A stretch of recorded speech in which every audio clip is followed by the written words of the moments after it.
إن الله وملائكته يصلون على النبي يا أيها الذين آمنوا صلوا عليه وسلموا تسليما.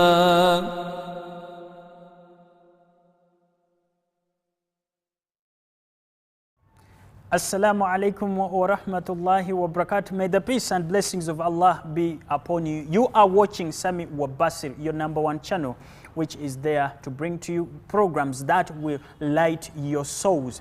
Right now, as I'm speaking, we are broadcasting live here in Uganda at Masjid Mahmoud Wandegi, the national headquarters of Ahmadiyya Muslim community in Uganda. I would also like to welcome you from the last broadcast which we had, and we appreciate all those people who were following us and those who subscribed. We had a broadcast which we held, and in just a few hours we attained over 1.2K viewers, and it was something that was wonderful. I want to send my greetings to all those people who are watching us from Cape Town, Tanzania, Nairobi, Kenya, and Uganda, Ghana, Sierra Leone, all those people who are watching us live here on Sami wa Basir. Thank you very much. I want also to thank the gentlemen who are behind the camera, who make sure that this broadcast comes direct to you, who is watching us. That is Brother Ali Bagwemo, of course, who is the director, and the other camera team, that is Brother Ali Famba. We have Brother Nkutu Basarirwa, that is Umar, and then we have Brother Fahad. They're doing some great work to make sure that the picture and the image you get is that of high standard. And I want to continue also encouraging that please keep subscribing and share the links to your brothers and sisters. They can become part of this Sami wa Basir channel, such that whatever broadcast or program we have, we shall be notifying you, and you also follow us. And now it has become a norm that has been created by Sami wa Basir, that whenever we have a national event here in Uganda, we have a preparation for that event.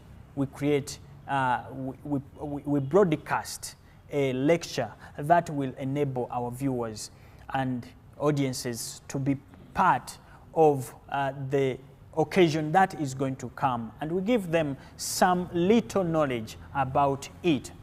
And now, we know very well that it has been over 80 years since Masjid al-Ahmadiyya was founded or formed by the second successor of the promised Messiah, alayhi sallam, that is Hadhrat Mirza Bashir Din Mahmud Ahmad. And it was at such a moment when Islam Ahmadiyyat was faced with a lot of attacks from its opponents. And at that time, the second Caliph of the Ahmadiyya Muslim community, may God be pleased with him, came up, God inspired him to start what is known today as Majlis al-Ahmadiyya. And now the motto that he chose for this noble organization of the youth, auxiliary organization of the youth, was that a nation cannot be reformed without the reformation of the youth.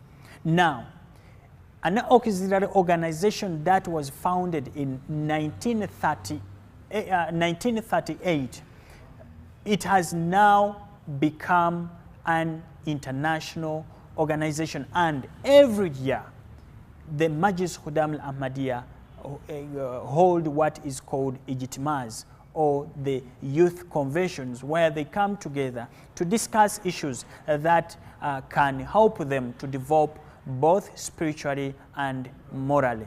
So today here in Uganda, we are just counting days to the National Majlis Khudam Ahmadiyya Uganda Ijtima of 2022. This Ijtima comes after 2 years since the breakout of COVID-19. We never had an Ijtima when the pandemic came, and now this is the first Ijtima after the lockdown. And we are expecting a lot. Preparations now at Seta Jamiatul Mubashirin, Uganda are going on, and we started receiving visitors from Kenya. We expect visitors from Sierra Leone and some parts of Africa coming to attend this Ijtima. Now, as a precursor or a preamble to that, s.a.w.s has organized today a lecture that is going to be broadcast here, and the theme of the lecture is sacrifice in the way of Allah, a prerequisite for the spiritual, moral and financial growth of an individual. We hear that we have to sacrifice. We are taught that we have to sacrifice our wealth, we have to sacrifice our life, we have to sacrifice our honor, we have to sacrifice our time. But what is the significance of this? Does it have an impact on the moral development of an individual? Does it have an impact on spiritual development and financial development of an individual? This is what we want to know. More about this, we are going to be featuring different scholars from different regions of Uganda. First of the scholar who is going to take us on this topic will be Sheikh Rashid Ahmad Naveed, a missioner of the Ahmadiyya Muslim community here in Uganda, and now serving as the regional missionary of Jinja region, Uganda. And then second, we shall have a speech in Luganda, which will be presented to you by Sheikh Hafiz Nkutu Basalirwa, also a missionary of the Ahmadiyya Muslim community here in Uganda and serving as a lecturer at Jamiatul Mubashirin, Uganda. The third speaker who will take us through this topic will be respected Abdul Malik Senfuka, who is the Sadr Majlis Khudam al-Ahmadiyya, Uganda. And then we shall have our last speaker, who is the main speaker of today's broadcast, will be respected Dr. Musa Sechikubo, the National Naib Amir, Finance, Uganda. So keep watching s.a.w.s and keep sharing the links such that more and more people can join to watch this blessed broadcast. And now, without wasting time, let's right now move to our first speaker, that will be respected Sheikh Rashid Ahmad Naveed, to give us his words about this lecture. Jazakallah Sheikh Sahib for giving me this opportunity to talk about the importance of sacrifices for the spiritual development, and I thank all my other colleagues and the panelists on this program for their contributions. I will also add on something on this very topic, inshallah. In fact, when we observe around us, in every aspect of the life, we find that there are people who pass through different difficulties and problems to achieve their goals. It is very hard that you will find a person who have reached to some success without passing through any challenges or any difficulties. And when it comes to religion, it is still the same, that when one wants to reach the spiritual heights or the spiritual development, he has to pass through different trials and offer different kind of sacrifices in order to reach his goal. And in Islam, or according to the religion, the main goal or the objective is to get the pleasure of Allah the Almighty. And how we achieve that is obviously through our efforts, through our sacrifices offered for the sake of Allah. So it holds very fundamental and important, you can say, aspect of offering sacrifices to achieve that goal. In the Holy Qur'an, Allah the Almighty says, Ba'd a'udhu billahi minash shaitanir rajim, bismillahir rahmanir rahim, ahasiban nasu an yutraku an yaqulu amanna wa hum la yuftanun. Chapter 29, verse 30. That do the people believe that they will be left alone when they say that we have believed and they are not tested? So that shows clearly that in order to achieve any success, the believers have to pass through these challenges and offer sacrifices. Not only just individuals, but even the communities have to pass through this fire of trials. Then again in the Holy Quran, Allah the Almighty says, Bismillahir Rahmanir Rahim, وَلَنَبْلُوَنَّكُمْ حَتَّى نَعْلَمَ الْمُجَاهِدِينَ مِنْكُمْ وَالصَّابِرِينَ وَنَبْلُوَ أَخْبَارَكُمْ. Chapter 47, verse 32. And we will surely try you until we distinguish those among you who strive for the cause of God and those who are steadfast, and will make known the facts about you. So these two verses of the Holy Quran have clear indication that for the believers, or distinguish the true believers and those who claim to be believers, but when the time of hardship or to offer the sacrifice, the time to offer the sacrifice comes, then they remain behind. Then let me add another verse from the Holy Quran, still on the same topic, from Surah Baqarah, verse 156, where Allah the Almighty says that وَلَنَبْلُوَنَّكُمْ بِشَيْءٍ مِنَ الْخَوْفِ وَالْجُوعِ وَنَقْصٍ مِنَ الْأَمْوَالِ وَالْأَنفُسِ وَالثَّمَرَاتِ وَبَشِّرِ الصَّابِرِينَ. So in this verse again Allah the Almighty says that we shall surely try you with a bit of fear, with hunger, then loss of the fruits, and even the loss of the person. So these again are different trials from which a true believer passes to achieve his goal. And then again, if you continue in these verses,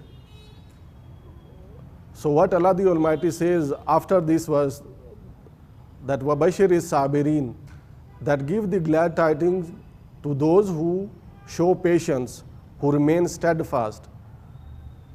And then what is their response on such occasions when they face these challenges and these trials? It is said that allazina iza asabathum musibatun qalu inna lillahi wa inna ilayhi raji'un, that when they are inflicted with such trials, their response is that inna lillahi, that surely we belong to Allah the Almighty, wa inna ilayhi raji'un, and to Him we are going to return. So that means their faith and their objective, they know, is to get the pleasure of Allah the Almighty, is to reach Allah the Almighty. So even if they face and pass through all these challenges and they offer these sacrifices, still they are very much sure, and that is what keeps them on that path, because they know that their ultimate objective is to reach to the pleasure of Allah the Almighty. Then Allah also gives them that glad tidings that if they show patience and they pass through all these trials, then ulaika alayhim salawatum min rabbihim wa rahma wa ulaika humul muflihun. That surely it is these people who have passed through these trials, who have offered these sacrifices, knowing that they are going to achieve their goal. Allah the Almighty says that for them there is a mercy, and then salawat min rabbihim. And the verse ends with ulaika humul muflihun, that they are the people who are successful. So if one wants that success in his spiritual life, then obviously he has to pass through and he has to face these challenges and offer all the sacrifices. Then again, one would even ask that even sometimes who are the beloved of God, they also pass through these difficulties, these challenges. So again, in the explanation of this verse which I have recited from chapter 2, verse 156, that وَلَنَبْلُوَنَّكُمْ بِشَيْءٍ مِنَ الْخَوْفِ, Hazrat Khalifatul Masih as-Sani radiyallahu ta'ala anhu, explaining this verse, says, and I read, that according to Qur'an, God has generally two purposes in proving men. He proves and tries those who have attained to a high stage of spiritual advancement.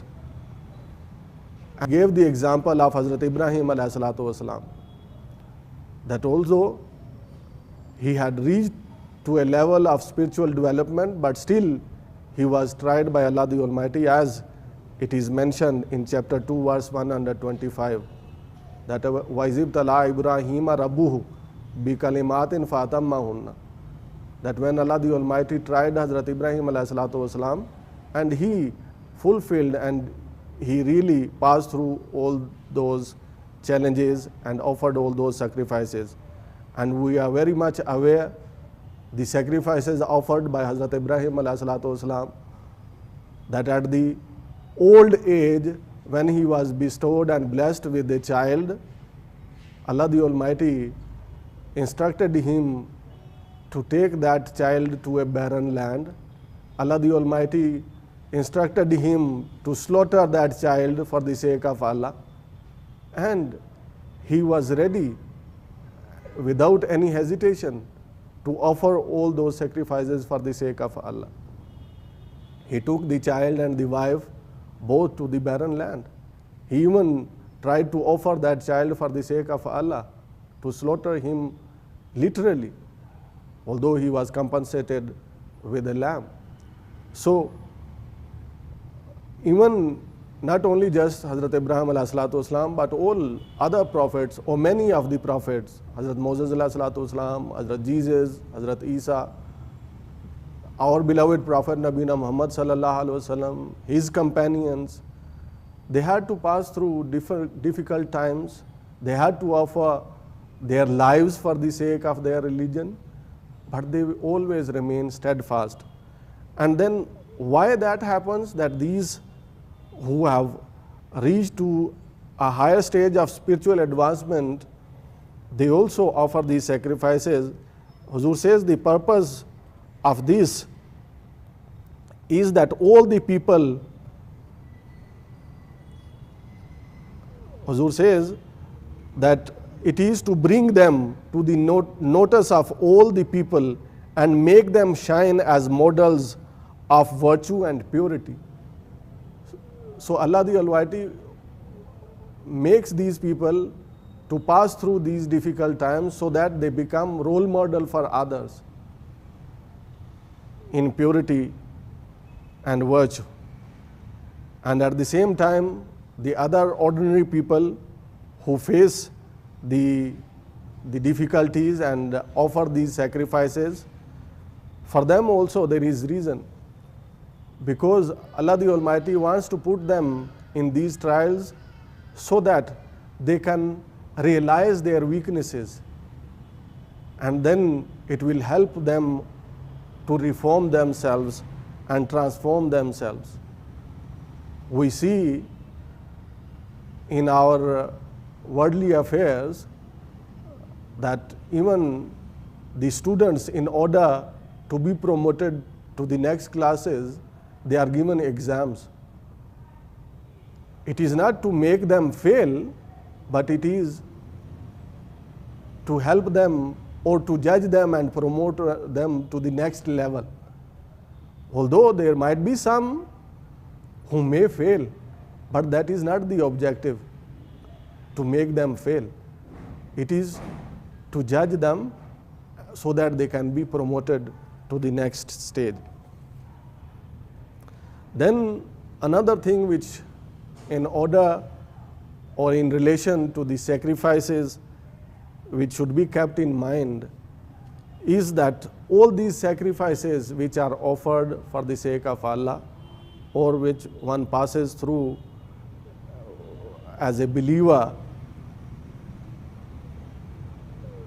to be accepted by God, by Allah the Almighty, there is that prerequisite or that condition that these sacrifices are offered with pure heart and with righteousness, keeping the taqwa in the mind, not any other objective. For that again, we find an incident which took place in the beginning of the history of religion, when two sons of Hazrat Adam alayhi, Abel and Cain, they offered their sacrifices.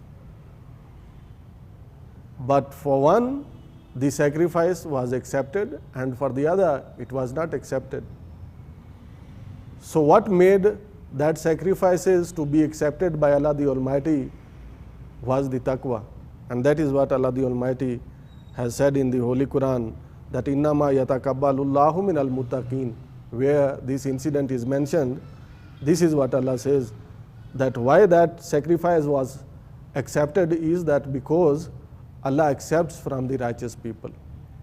Then again, Allah the Almighty, when He talks about the sacrificing of animals on Eid al-Adha, which are offered as sacrifices, the animals, Allah the Almighty says that lan yanala, a'udhu billahi minash shaitanir rajim, bismillahir rahmanir rahim, lan yanala Allahu luhumuha wala dima'uha walakin yanaluhu taqwa minkum, chapter 22 verse 38, that the blood or this flesh of these animals which are sacrificed for the sake of Allah, it is not the flesh and the blood which will reach Allah the Almighty, but what will reach Allah the Almighty is taqwa, your intention with which you have offered these sacrifices.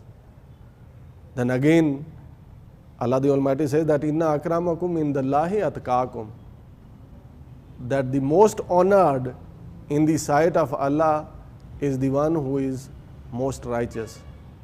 So all this shows the connection between the sacrifices and righteousness, that if you want your sacrifices to be accepted by Allah the Almighty, then you must tread on the path of righteousness, and you pass through all these trials and difficult times with patience, submitting and devoting completely yourself to the will of God. That is when these sacrifices will be accepted. Then how can we, or how can someone achieve that success or that goal? Again, we find the solution given by Allah the Almighty Himself in the Holy Qur'an. Ba'd a'udhu billahi minash shaitanir rajeem, bismillahir rahmanir rahim. Allah the Almighty says, Bala man aslama wajhahu lillahi wa huwa muhsinun falahu ajruhu inda rabbihi wala khawfun alayhim wala hum yahzanun. Chapter 2, verse 113. The translation is that, nay, whoever submits himself completely to Allah and is the doer of good shall have his reward with his Lord. No fear shall come upon such, neither shall they grieve. Explaining this verse, Hazrat Masih Maud alayhi has explained that there are 3 stages for the perfect goodness, or to achieve the goal of success or the spiritual development. Huzur says the first is fana, which can be derived from the words man aslama, the one who devoted or submitted completely himself, and that is, one can say, self-annihilation of somebody by killing our egos, our passions, our desires, and then we come in complete submission to Allah's will. So that self-annihilation is what Hazrat Masih Maud alayhi has termed as fana, that he should die in the way of Allah, fana fillah. And then we find that example illustrated or personified in the person of our beloved Prophet Nabiyuna Muhammad sallallaahu alayhi wa sallam. There is a verse from the Holy Qur'an where Allah the Almighty says, A'udhu billahi minash shaitanir rajeem, bismillahir rahmanir rahim, that kul inna salati wa nusuki wa mahyaya wa mamati lillahi rabbil alamin. That, O ye the Prophet of Allah, say, inna salati, my prayer, wa nusuki, and my sacrifice or my sacrifices, wa mahyaya, and my life, wa mamati, and my death, lillahi rabbil alamin, is for the sake of Allah, who is the Lord of the worlds. Then the second stage of reaching the perfect goodness is, Hazrat Masih Maud alayhi says, is baka. Baka is regeneration, that after you die in the way of Allah, now you are regenerated, you are given new birth, and that is indicated in the words wa huwa muhsinun. And it is now that after somebody died for the sake of Allah, or killed himself, or his desires and passion and egos for the sake of Allah, now Allah the Almighty quickens him by the love of God, by His love, and gives him new life. So that is baka. Then the second or the third stage is liqa, that is liqa ilallah, or union of God. That it is now the stage that after dying in the way of Allah, and then after being given the new life, it is now the time to meet his Lord.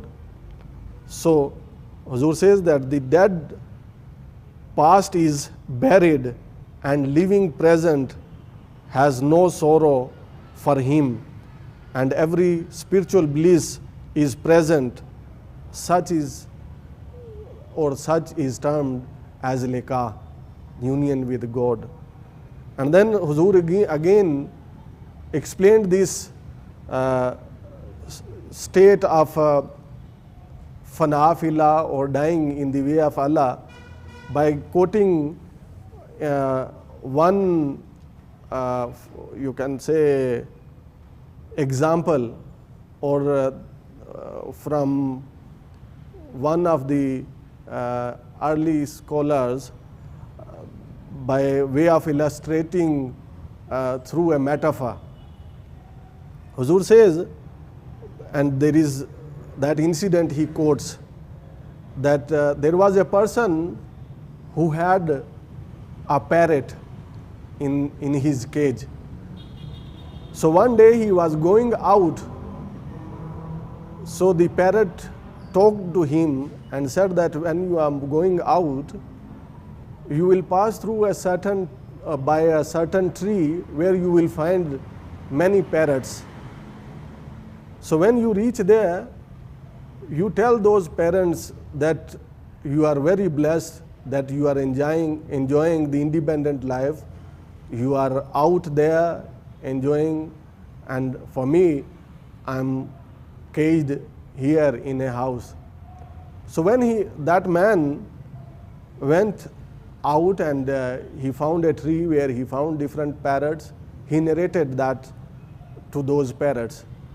So suddenly one of the parrot fell down and pretended as if it has died. So the man felt it very bad, and he came back and he narrated the same story to that parrot. As I told you that it is just metaphor, it is not the real happening, but it is to make us understand that is how it is narrated. So when that man narrated that incident to the parrot which he had in the cage,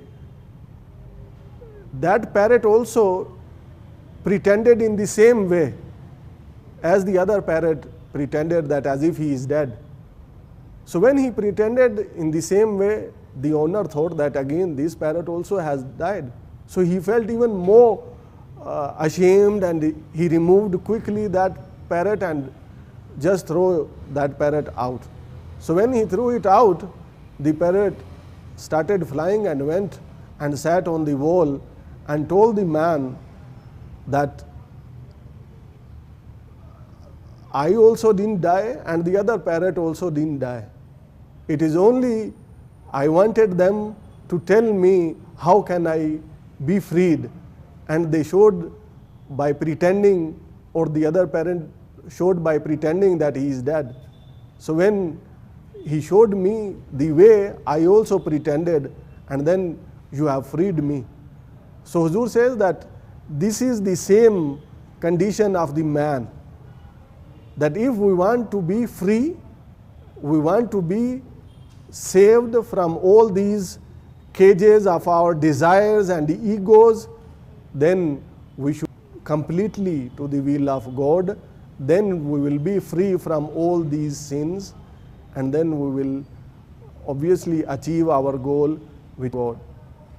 So with these few remarks, I would end and pray to Allah the Almighty that He may enable us to also present our sacrifices with the pure heart and with righteousness, so that they are accepted by Allah the Almighty, and we may achieve our goal, which is the pleasure of God, pleasure of Allah the Almighty and His nearness.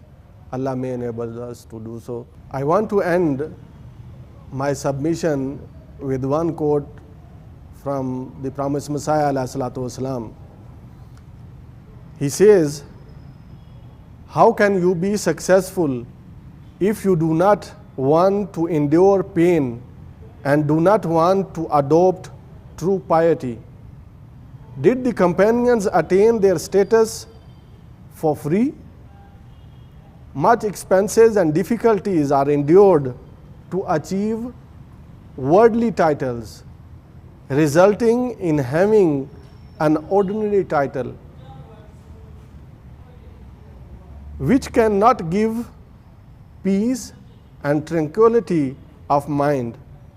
Think then, would the title of Allahu anhum, which was given to the companions of the Holy Prophet ﷺ, that may Allah be pleased with them, which brings inner peace and tranquility and is a sign of pleasure of noble Lord, would have been achieved just like that? Fact is that pleasure of God Almighty, which is the source of true happiness, cannot be attained unless temporary pain is endured. God cannot be conned or deceived.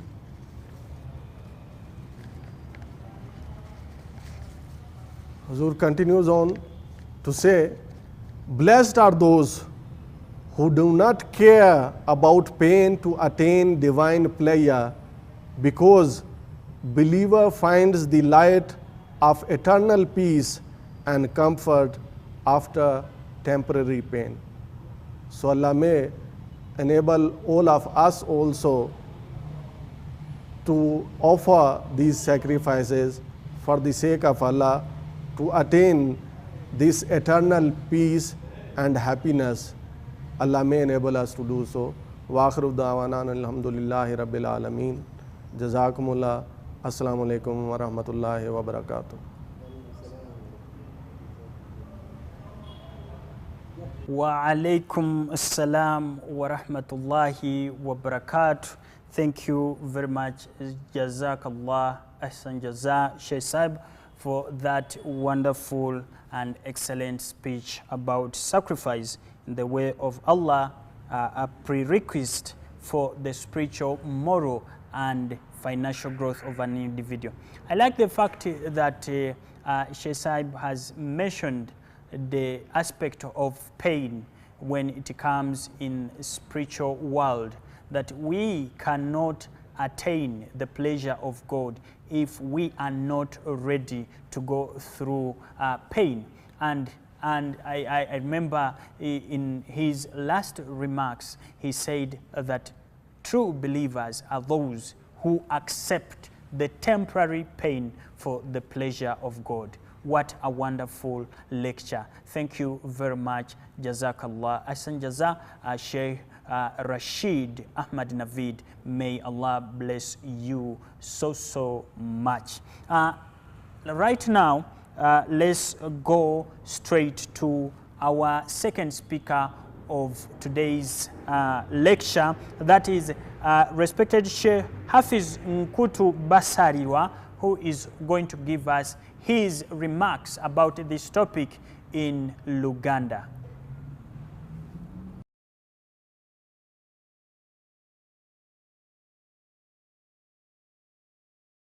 الرجيم بسم الله الرحمن الرحيم يقول الله عز وجل في كتابه الكريم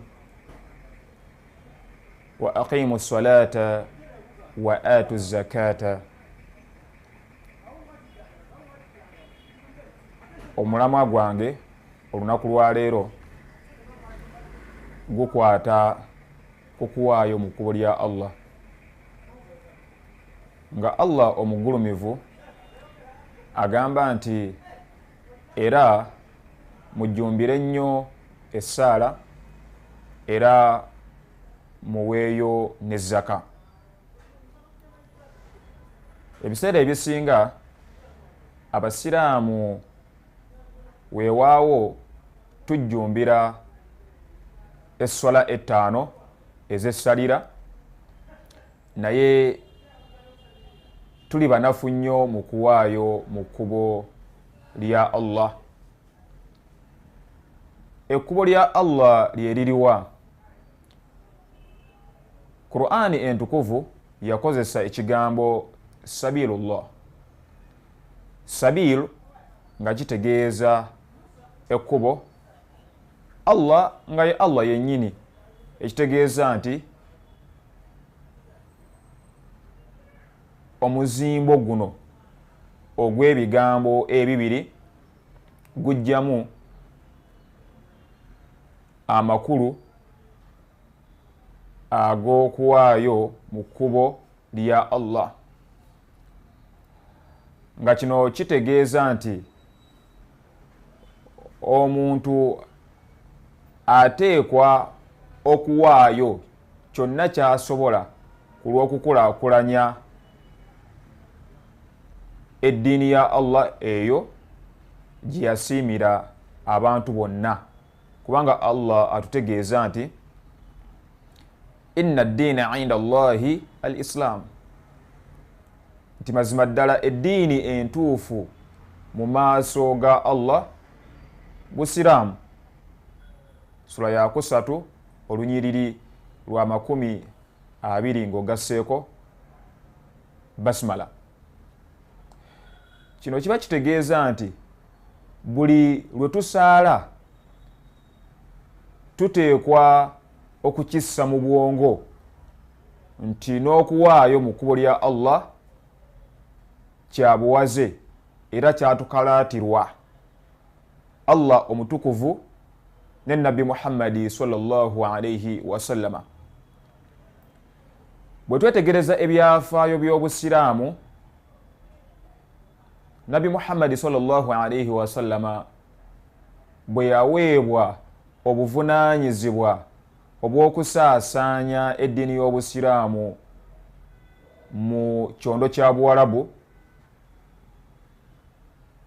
yalina obuvunaanyizibwa obusookerwako bwa mirundi ebiri, nti ye yennyini yasooka ne yeewaayo okubuulira Abawarabu eddiini ya Allah gye yali amulagidde okubuulira Abawarabu. Ekitegeeza nti yakozesa obwennyini bwe oluvannyuma n'asaba Allah nga yeeyambisa ebigambo eby'enjawulo wano na wali, ate era mu kiseera kye kimu nga asala n'esswala ez'enjawulo ng'asaba Allah amugumye era amuwagire asobole okutuukiriza obuvunaanyizibwa bwe bwe yamutikka. Omuteeko omulala gwe yagendako gwe gw'okukunga abo bonna abaali bamaze okuyingira eddiini y'Obusiraamu okutandika okuwaayo eby'obugagga bwabwe. Newaakubadde nga baali batono, naye teyeemotyamotya wadde okwesigaza emabega oba okukwatibwa ensonyi okubasaba okuwaayo eby'obugagga bwabwe eri eddiini ya Allah. Era wano tulabira ddala nti omutukuvu Nabbi Muhammadi sallallahu alayhi wa sallam okusinziira ku byafaayo yasaba Abasiraamu bonna baweeyo eby'obugagga bwabwe bye baali balina. Mu kiseera ekyo Hadhrati Abubakari Siddiqi radiyallahu anhu yaddayo ewuwe n'afumiitiriza ku biki bye yali ateekwa okukuŋŋaanya okuva mu nju ye abitwalire Nabbi Muhammadi sallallahu alayhi wa sallama.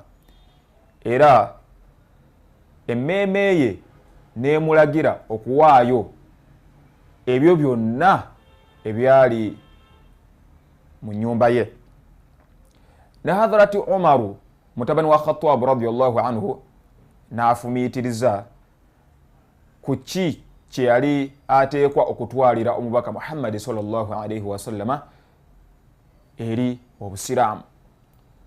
Hadhrati Umaru mutabani wa Khattab radiyallahu anhu yakomekkereza asazeewo okuwaayo kimu kyakubiri ku by'obugagga, ekitegeeza nti yawaayo mu masekkati g'ebyobugagga bwe byonna. Hadhrat Uthman mutabani wa Affan radiyallahu anhu naye n'afumiitiriza ku kiki yali ateekwa okuwaayo, n'akomekkereza nga asazeewo okuwaayo kimu kyakuna ku byobugagga bye yali alina mu kiseera ekyo. Naye bano bonna baafumiitiriza ku nsonga eno nga buli omu ali ku bubwe era nga tebasoose kuteeseganya wadde okwegeyaamu. Ku nkomerero ya byonna bagenda okutuuka ew'omutukuvu Nabbi Muhammad sallallahu alayhi wa sallama nga buli omu amaze okusalawo kikyennyini ekyali mu meeme ye. Era Nabbi Muhammad sallallahu alayhi wa sallama yasooka kulaba Hadhrati Abu Bakar Siddiqi radiyallahu anhu nga ze n'amubuuza nti biki by'owaddeyo mu kkubo lya Allah. N'amugamba nti ya Rasulallah, nti owange gwe omubaka wa Allah, nze ebyobugagga bwange byonna mbiwaddeyo mu kkubo lya Allah. Kale n'amugamba nti kikyoleseeyo ewuwo.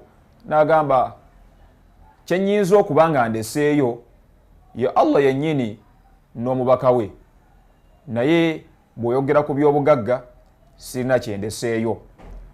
Nabbi Muhammad sallallahu alayhi wa sallama yasanyuka byansusso era n'amusabira. Hadhrati Umar mutabani wa Khattab radiyallahu anhu naye najja mu bwangu obw'ekitalo ng'alowooza nti oba oli awo ebyobugagga bwe bye byali bigenda okusinga basahaba bonna abaaliwo ku mulembe ogwo. Agenda okutuuka ew'omutukuvu Nabbi Muhammad sallallahu alayhi wa sallama ng'ayanja ebyobugagga bwe. Nabbi Muhammad sallallahu alayhi wa sallama n'amubuuza nti ki kyoleetedde obusiraamu.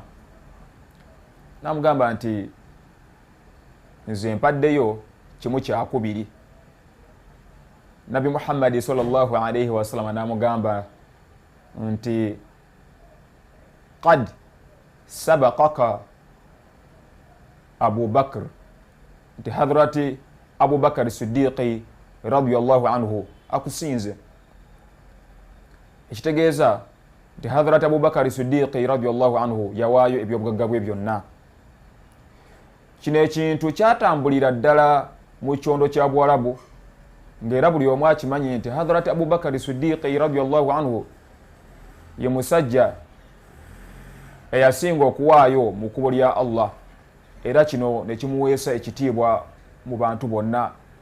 Era okuva ku olwo n'atandika okufuna ettutumu mu bagoberezi b'omutukuvu Nabbi Muhammad sallallahu alayhi wa sallama.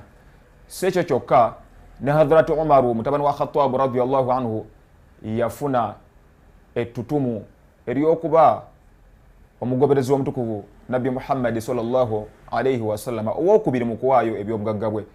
Bw'atyo ne Hadhrati Uthman mutabani wa Affan radiyallahu anhu n'afuna ettutumu ery'okuba nti yali omu ku abo ababereberye abaawaayo ennyo ebyobugagga bwabwe eri obusiraamu. Tekyakoma wano, wabula obulamu bwabwe bwonna baabumalira mu kuwaayo bya bugagga eri obusiraamu. Era byonna bye baakolanga beerekerezanga ne bawaayo eri eddiini y'obusiraamu. Era kigambibwa nti Hadhrati Abu Bakr Siddiqi radiyallahu anhu newakubadde nga yali mugagga ebitagambika, yawangayo eŋŋamiya, endiga, endogoyi, embalaasi, amakungula n'ebyobugagga ebyenjawulo eri obusiraamu. Ne Hadhrati Umar mutabani wa Khattab radiyallahu anhu yerekereza ebyobugagga bwe byonna n'akolerera obusiraamu. Ne Hadhrati Uthman mutabani wa Affan radiyallahu anhu bw'atyo n'akola ekikolwa kye kimu. Naye njagala tujjemu ekyokuyiga nti newakubadde nga abagoberezi b'omutukuvu Nabbi Muhammad sallallahu alayhi wa sallam bonna baali beetoowaze baali bakkakkamu, baali beesimbu era nga bagonvu eri ebiragiro bya Allah omugulumivu n'omutukuvu Nabbi Muhammad sallallahu alayhi wa sallama. Ekyo tekyabamalira era tekyabafuula batutumu nnyo okusinga ku bano abaawaayo ebyobugagga bwabwe eri eddiini y'Obusiraamu. Era Allah omugulumivu agamba mu Qur'ani entukuvu nti la yastawi minkum man anfaqa min qabli al-fathi wa qatala, nti tebasobola kwenkana abo abawaayo mu kkubo lya Allah ng'obuwanguzi tebunnabaawo ate era oluvannyuma ne beetaba ne mu lutabaalo oba mu nkulaakulanya y'Obusiraamu. Ekitegeeza nti omuntu awaayo mu kkubo lya Allah asingira ddala omuntu alina yirimu, omuntu agezaako nga bw'asobola okusaala esswala 5 fajiri, zuhuri, asuri, maghribi, isha, witiri, tahajjudi ne tarawiya n'ebirala, naye nga tawaayo. Okuwaayo kintu kya nkizo nnyo mu ddiini y'Obusiraamu. Ne Nabbi Muhammad sallallahu alayhi wa sallam eyali omusajja mulekwa era nga mwavu, yagamba nti singa ekibangirizi kyonna ekindi emabega wange mu kibuga Madiina kyalimu zaabu, nandikikutte bulambalamba n'enkiwaayo mu kkubo lya Allah. Ekitegeeza nti ne Nabbi Muhammad sallallahu alayhi wa sallam yalina ekinyegenyege mu kuwaayo ebyobugagga bwe eri Obusiraamu. Twesanga nti ebiseera ebisinga waliwo abantu abakubiriza bannaabwe okuwaayo mu kkubo lya Allah ate bo ne badda emabega ne batawaayo kyonna kyonna kyebasobola okuwaayo mu kkubo lya Allah. Okumanya nga okuwaayo kwa nkizo, Nabbi Muhammad sallallahu alayhi wa sallama yatuuka n'okulondobamu Hadhrati Abu Bakari Siddiqi radiyallahu anhu mu basahaba bonna oba mu bagoberezi be bonna, n'agamba nti Hadhrati Abu Bakar afdalu hadhihi al-umma, nti Abu Bakari yasinga mu kibiina kyange kino kyonna afdalu. Ekitegeeza nti yali ow'enkizo mu bagoberezi omutukuvu Nabbi Muhammad sallallahu alayhi wa sallama olw'okuwaayo mu kkubo lya Allah. Aya gye mbasomedde esangibwa mu ssuula eya 5:7 olunyiriri olw'11 ng'ogasseeko basmala, nga Allah atulaga nti oluvannyuma lw'okuwaayo ebyobugagga oba ssente oba ensimbi, ekintu kyonna mu kkubo lya Allah, ate omuntu oyo n'asigala nga asaasaanya Obusiraamu mu bigambo, mu kubuulira abantu eddiini y'Obusiraamu, ate oyo abeera wa nkizo. Hadhrati Abubakari byonna yabirina, era y'ensonga lwaki yalondebwa ku bukulembeze amangu ddala ng'omutukuvu Nabbi Muhammad sallallahu alayhi wa sallam yakava mu bulamu bw'ensi. Ne Hadhrati Umaru mutabani wa Khattab radiyallahu anhu n'abeera ow'okubiri mu basika b'omutukuvu Nabbi Muhammad sallallahu alayhi wa sallam.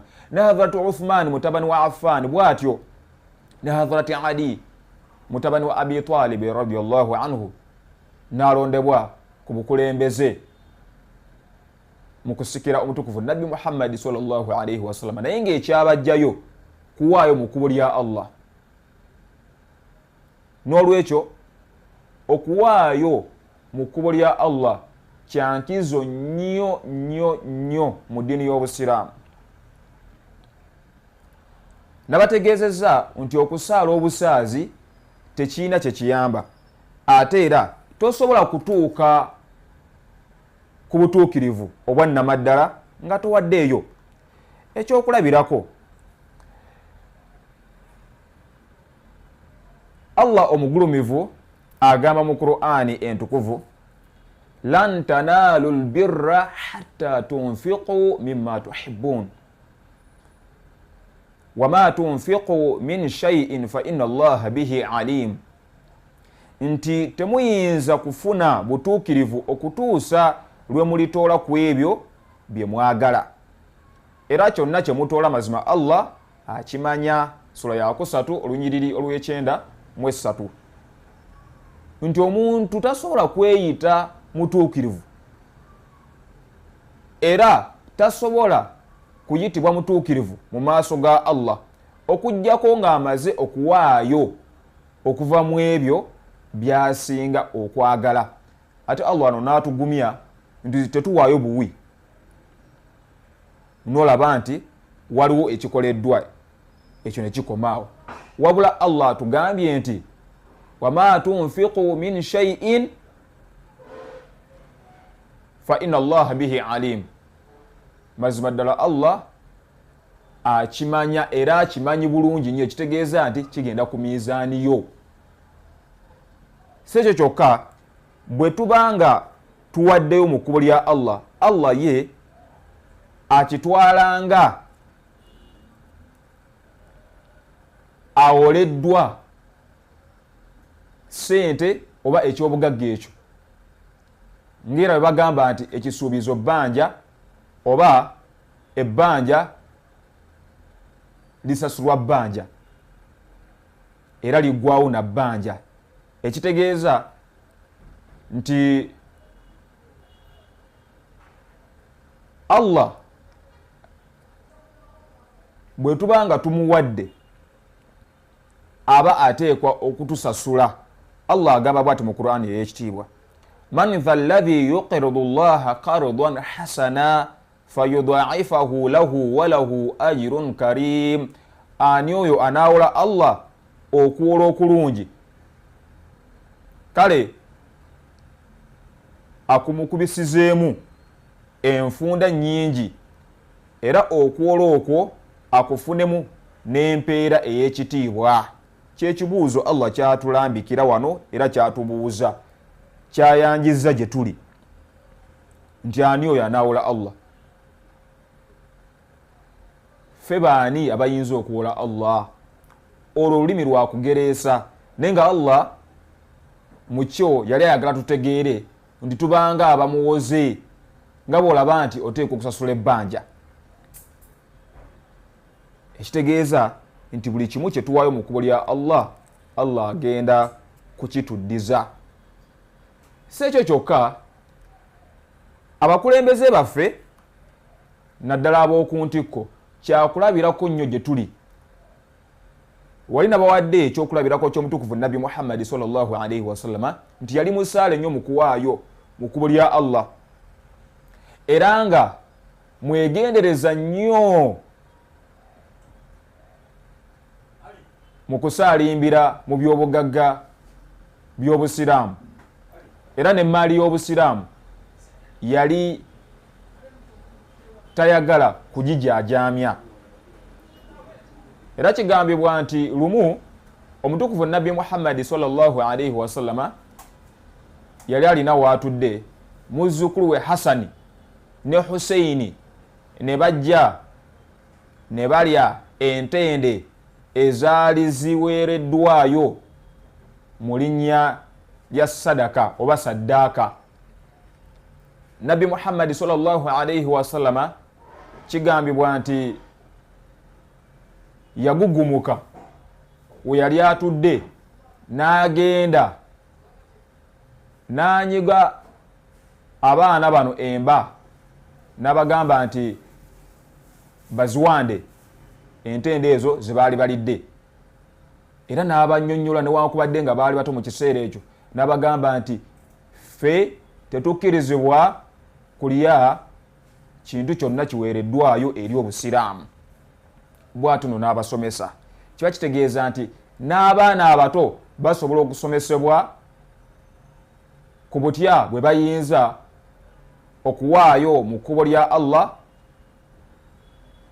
n'engeri gye bayinza okwewalamu okujaajamya emmali y'obusiraamu. Twesanze nti ku mulembe guno waliwo obukumpanya obugenda mu maaso mu bibiina by'abasiraamu ebyenjawulo, mu biwayi by'obusiraamu ebyenjawulo, ng'abasiraamu beemulugunya ku nsimbi zaabwe zibawaayo eri obusiraamu.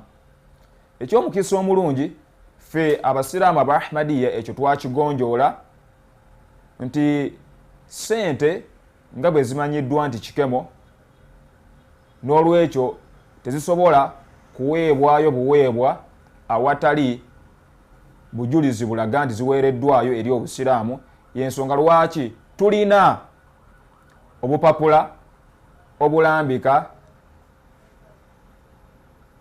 empaayo y'omuntu, era omuntu wabanga awaddeyo alina akapapula kafuna akalambika omuwendo oba ensimbi z'abeera awaddeyo eri obusiraamu.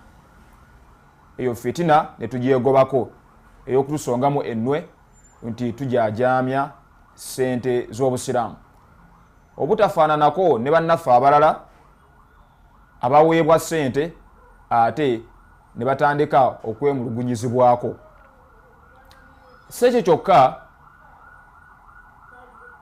n'omutandisi w'ekibiina ky'abasiraamu aba Ahmadiyya yali musaale nnyo mu kuwaayo emmaali ye mu ddiini y'obusiraamu, era kigambibwa nti ye buli lwe yafunanga ekintu kyonna yakiwangayo mu kkubo lya Allah, era yaliisa abantu bangi abanaku, abankuseere, abateesobola, abeetaavu mu kiseera ekyo, ate nga talina ssente ze yali abajjako, wabula yabasembeza bonna wakati mu mwoyo gw'eddiini n'okusaasaanya eddiini y'obusiraamu saako n'okuyamba abateesobola, ate era n'abawa sadaka. Si ekyo kyokka, n'omukulembeze waffe ssaawa zino aliko ayitibwa Hadrati Mirza Masrur Ahmad ayyadahu Allahu ta'ala binasrihi al-aziz. Awaayo nnyo okusinga n'abantu bwe babadde basuubira. Oba oli awo abamu muffe tubadde tulowooza nti khalifa tawaayo, eyo ndowooza nkyamu. Khalifa awaayo nnyo eri eddiini y'obusiraamu n'obusiraamu bwa Ahmadiyya okutwalira awamu, kubanga waliwo ne ssente yennyini zaaweereza mu mawanga ag'enjawulo nga zo zivudde mu buvujjirizi bwe nti zino za khalifa w'abasiraamu aba Ahmadiyya, nga zize ku bubwe si za jamaati, era nga tezeekuusa ku kibiina ky'abasiraamu aba Ahmadiyya, wabula nga zize. Ffe baseeka tuli bajulizi nti ezo ssente zitutuukako, n'abantu abalala bafuna omugabo okuva ewa khalifa mu mmaali ye eyo gy'abeera awaddeyo nga Sadaqah. Era nga omukulembeze waffe ono asinziira ku lunyiriri luno olusangwa mu Qur'an entukuvu mu surati Tawba olugamba nti innama sadaqatu lilfuqara'i, mazima ddala Sadaqah ziweebwa banaku oba abaavu, wal masakini ne bamasikini, wal amilina alayha nabo abaziddukanya wal muallafati qulubuhum nabo abetaaga okunyweza emitima gyabwe wa fi riqabi nabo abali mu nkomyo wal gharimina nabo abali mu mabanja wa fi sabilillah nabo abatambuza eddiini ya Allah oba katugambe mu kkubo lya Allah nga okusaasanya eddiini y'obusiraamu okukubisa ebitabo by'eddiini y'obusiraamu okuweereza ku terefayini ez'enjawulo ku mireereetu egy'enjawulo n'okuteekamu obuyambi obw'enjawulo mu kusaasanya eddiini y'obusiraamu mu kkubo lya Allah wabini sabiiri n'omwana w'ekkubo era nga ye mutambuze faridatan min Allah kino kiragiro kya Allah oba okuva ewa Allah wallahu alimun hakim era Allah mumanyi wa byonna omugezi ennyo. Kati baganda bange nva waggulu nga mbakubiriza era nga nange neekubiriza okuwaayo mu kkubo lya Allah. Abo bonna bonna abalowooza nti bajja kufuuka abakulembeze bakulembere abalala naye nga tebawaayo mu kkubo lya Allah bakootakoota mu gaalumonde kubanga tukizudde okusinziira ku byafaayo nga bwe mbategeezezza nti bonna bonna abakulembeze balina era ne wano balina ogw'okusabanga Allah n'okwetoowazanga mu maaso ga Allah n'okuwaayo mu kkubo lya Allah. Bw'obanga tolina bisaanyizo ebyo tosuubira kukulembera bantu era tolina kyoyinza kutegeeza bantu bw'obanga olowooza nti oyinza okufuuka omukulembeze waabwe kubanga tosobola kuba kyakulabirako nga togoberedde buufu bw'omutukuvu Nabbi Muhammad sallallahu alayhi wasallama n'abagoberezi be saako n'abo abajja oluvannyuma lwe mu balongoofu era ne ba khalifa baffe ab'abasiraamu aba Ahmadiyya. Wajazakumullahu khairan wa kathara Allahu min amthalikum. Wassalamu alaykum wa rahmatullahi wa barakatuh.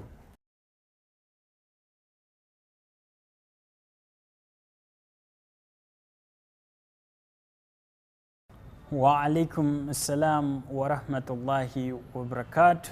Webali nnyo webalire ddala jazakallah ahsan jaza shesab.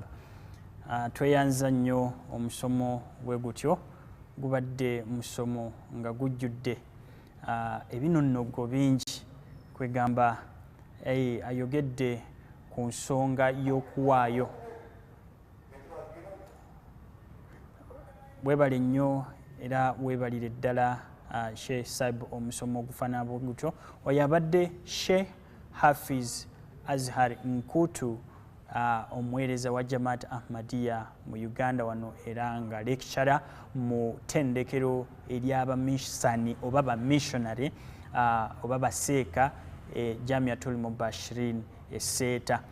Gubadde musomo mulungi nnyo ayogedde ku nsonga y'okuwaayo nti bw'otunuulira mu byafaayo bya baswahaba ba Nabiyuna Muhammad sallallahu alayhi wasallam tukiraba nti abasinga okuwaayo ennyo era abasinga okuddukirira omulanga Nabiyuna Muhammad sallallahu alayhi wasallam gwe yaleetanga Allah era yabasukkulumya mu by'omwoyo kusinzira ku ekyo kye bawaddeyo.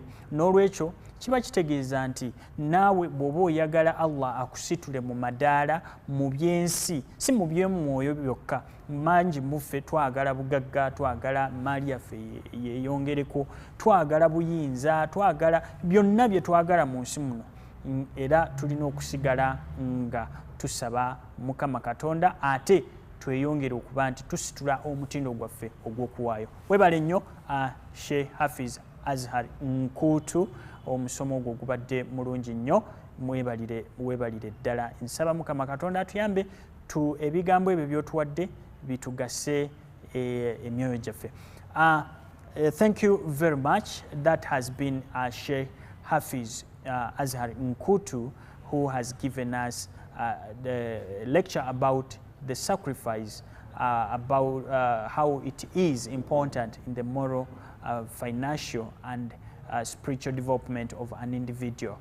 And he highlighted an example of Hadrat Umar and Hadrat Abu Bakr radiyallahu anhuma, that these people were so dedicated, and because of their too much dedication, financial sacrifice, God raised their ranks above all other companions of the Holy Prophet sallallaahu alayhi wa sallam. Thank you very much. Now, right now, as I speak, let's go to our third speaker of the day. That one is going to be our respected Sadr Majlis Khudam al-Ahmadiyya, Uganda, brother Abdul Malik Semfuka, who is also going to give us his views and remarks about this topic. أشهد أن لا إله إلا الله وحده لا شريك له وأشهد أن محمدا عبده ورسوله. أما بعد فأعوذ بالله من الشيطان الرجيم. بسم الله الرحمن الرحيم.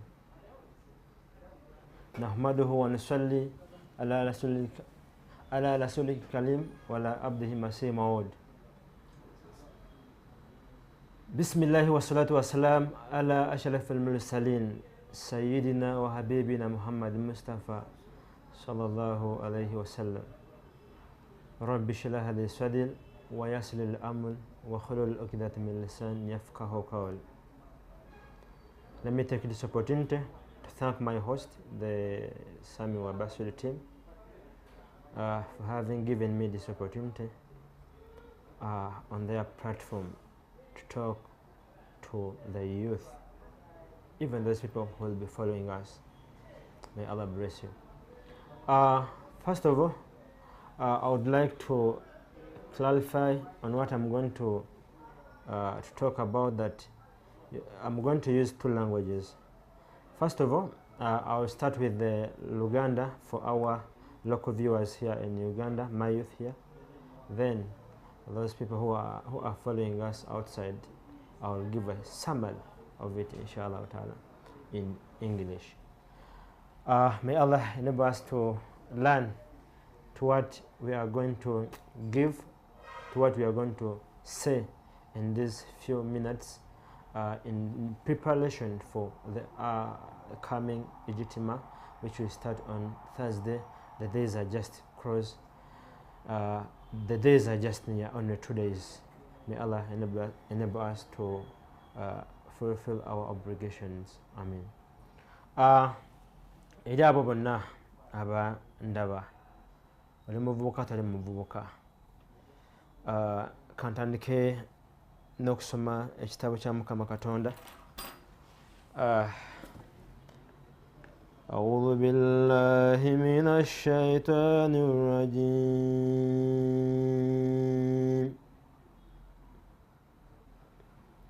بسم الله الرحمن الرحيم. وإلى السماء كيف رفعت وإلى الجبال كيف نصبت وإلى الأرض كيف سطحت فذكر إنما أنت مذكر.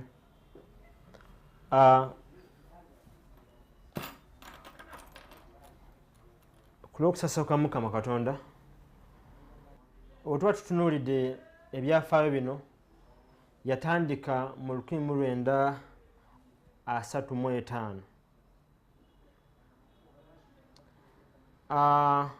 N'omwagala waffe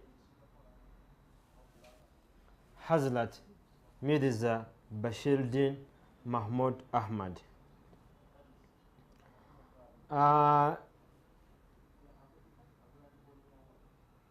Okubaza akatono just njagala okunoonyereza kuno nakujje mu oba ogenze ku al-Islam oteekamu ebigambo nti establishment of Majlis Sudan al-Ahmadiyya.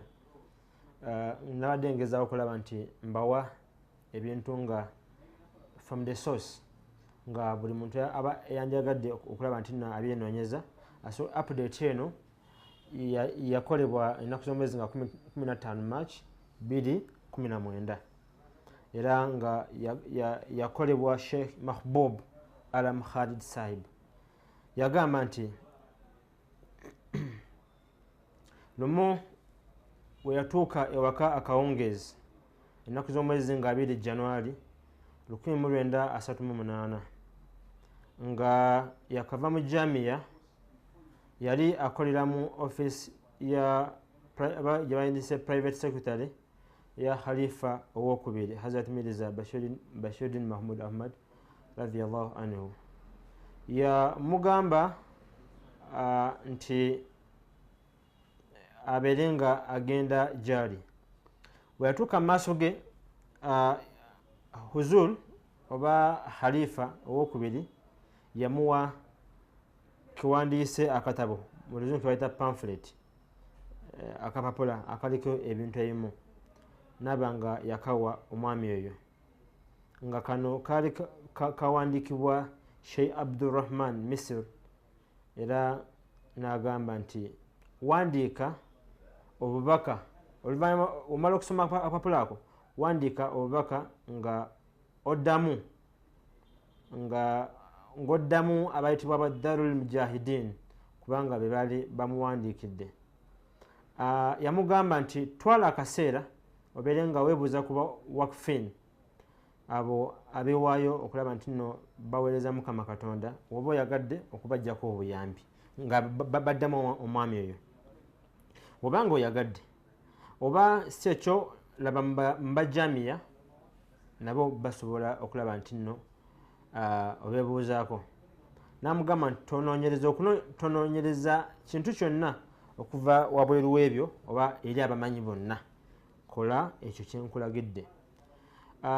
Osobola okulaba nti nno weebuuza ku Maulud Kamaluddin Sahib ne Maulud Zahul Hussein Sahib nga onoonyereza ng'otandika omulimu gwenkuwadde.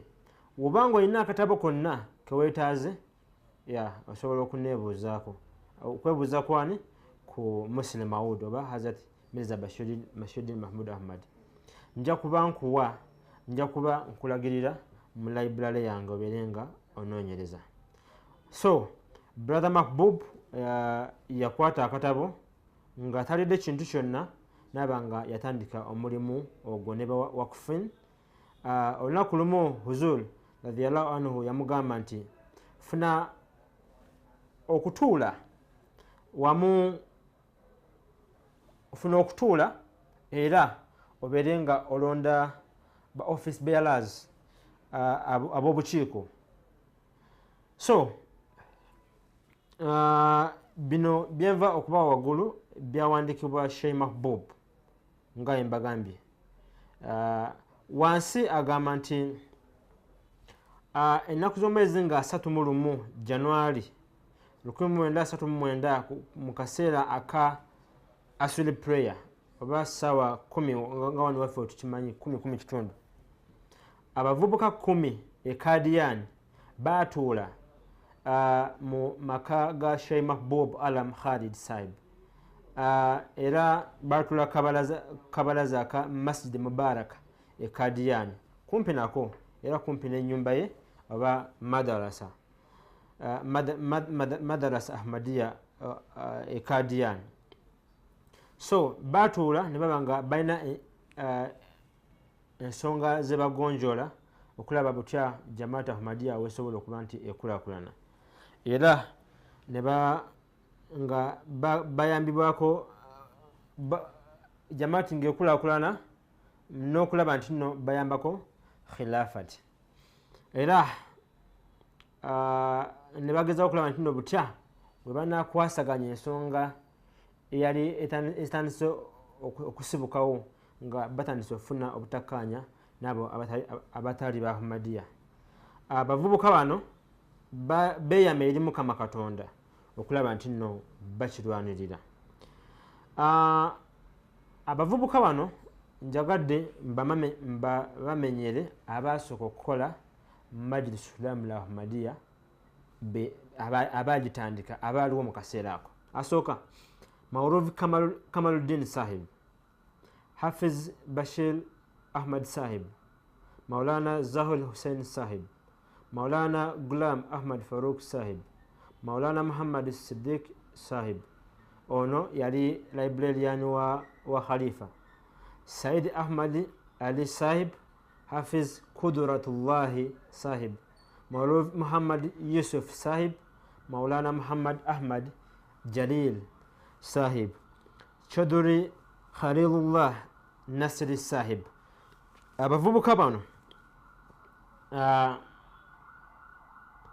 balondebwa mu bukiiko obw'enjawulo mu lukuŋŋaana lwabwe olwasooka, era erinnya eryasooka okuweebwayo mu kulonda okwo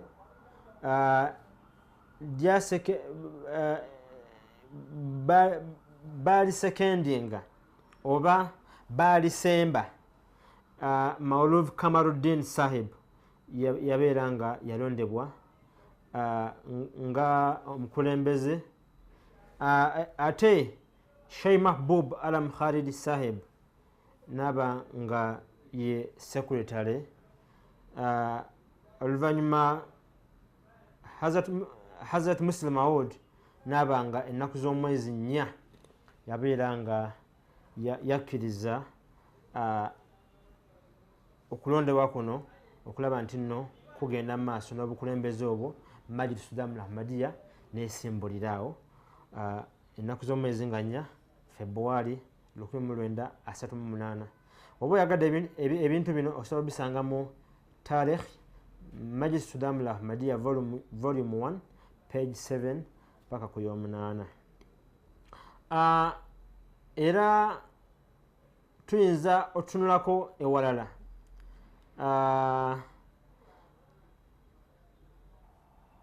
okuddayo ku mulamwa butya tutunulidde history, biki bigendererwa ki ebya Khudam okulaba nti nno mu bulamu buno obw'ensi otuba tutunulidde okuwaayo mu kubeera Mukama Katonda nga tubirireetinga omuvubuka okuwaayo mu kubeera Mukama Katonda afunye ate obukkiriza nga tugezako obikwasaganya. Ngenda bawa ekyokulabirako abavubuka lumu we bamitinga omwagalwa waffe Khalifa aliko Hazrat Mirza Masroor Ahmad alayhi bidasili aziz, balaba abavubuka 151 ne ba regional kaidini 22. Omu n'abuuza nti Huzur, beera nga otuwumbawumba otubuulirira butya otuyinza okukwasaganya ensonga y'okuwaayo mu kubeera Mukama Katonda. Huzur yabagamba, mumbuulire mwe bakaidini n'abantu ba jamaati, agamaanyi ge muteekamu mu kusolooza kyanda mwali mugataddemu mu tablighi, oba agamaanyi mwali mugataddemu mu kusomesa yayitibwa tarbiyati. So mwali mukoze ku nteekateeka yonna nga we mukola ku kyanda. So ojja kukyetegereza nti emyezi gituuka nga December abantu ne batandika okwenfasizinga wakufu jadidi, wekituuka November October abantu ne benfasizinga Tarikh jadidi, September ogenda okulya Khudamu ngegabane omwezi guggwako. So wekituuka ku May oba June ne tugamba jamaati nayo financial year ekolate eggwako. So kino tekirina mutawaana okujjukiza abantu okuba nti nno bawayo mu kubeera Mukama Katonda, naye amaanyi wetugasa mu kubuulira ne tuba nti nno tukola enteekateeka mu kubuulira ne tutuuza enkuŋŋaana nga wetusomesa abantu okuwaayo mu kubuulira Mukama Katonda, ne tusomesa abantu nti tetuli ba tax collectors, tetuli banoonyi ba misolo. Aya gye nabasomedde mu kitabo ekitukuvu Qur'an egamba nti bajjukize, beera ng'obajjukiza. Tubeere nga tugamba abantu bagende basaale, bagende mu class za talbiyat. Kino kijja kuba kiyambako nti nno okutoola kwabwe kujja kubeera nga kugamba si kukake, bajja kubeera nga batoola kyeyagalire. So birungi ki betufuna mu kuwaayo mu kubuulira Mukama Katonda? Abo basahaba b'omubaka nabiyina Muhammad sallallahu alayhi wasallam baali bakompiitinga mu kompiitinga kwabwe nga ku luno Umaru agamba leero Abubakar litampona, n'aleeta ebyobugagga bwe. Omubaka namubuuza bino byenkana bitya? Nti ndeese nkozemu makati wenti, nenkuleeterako half, ewange nendekayo half. Jazakallah. Abubakari baba bali awo nga naye atuuse. Omubaka namubuuza waye gwe ate byoleese biri bitya? Nagamba ya Rasulullahi sallallahu alaihi wasallam, nze waka siina kyendeseeyo okuleka Allah n'omubaka we. Kyali kitegeeza ki? Bano abasajja bawaayo ebyobugagga bwabwe, naye tukisoma mu byafaayo nti si be bokka bawaayo, naye olwokuba nti no bawaayo nga bawaayo okusinziira ne ku byobugagga bye baali balina, Allah yabasigaza mu Qur'an ne mu hadeeth ntiboogerwako.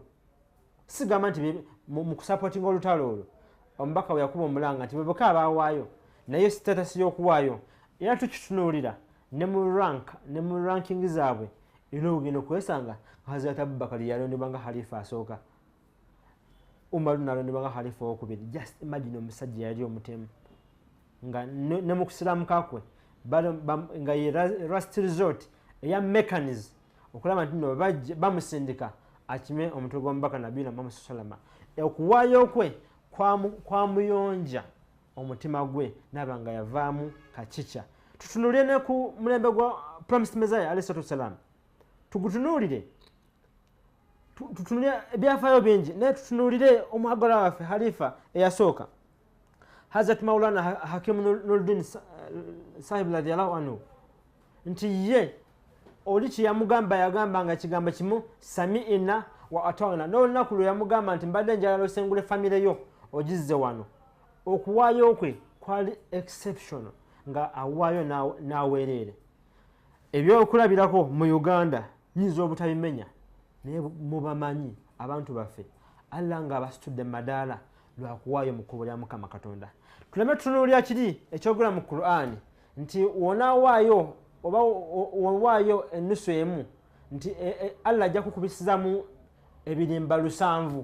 Nedda, tutunuulire spiritual reformation, enkulaakulana mu by'omwoyo gye tuba tutunuulire ennyo nga tusoose kutunuulira byansimbi.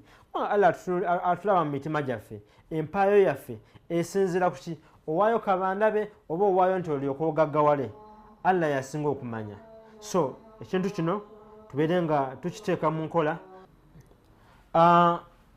As I told you, I'll give a brief summary in the English.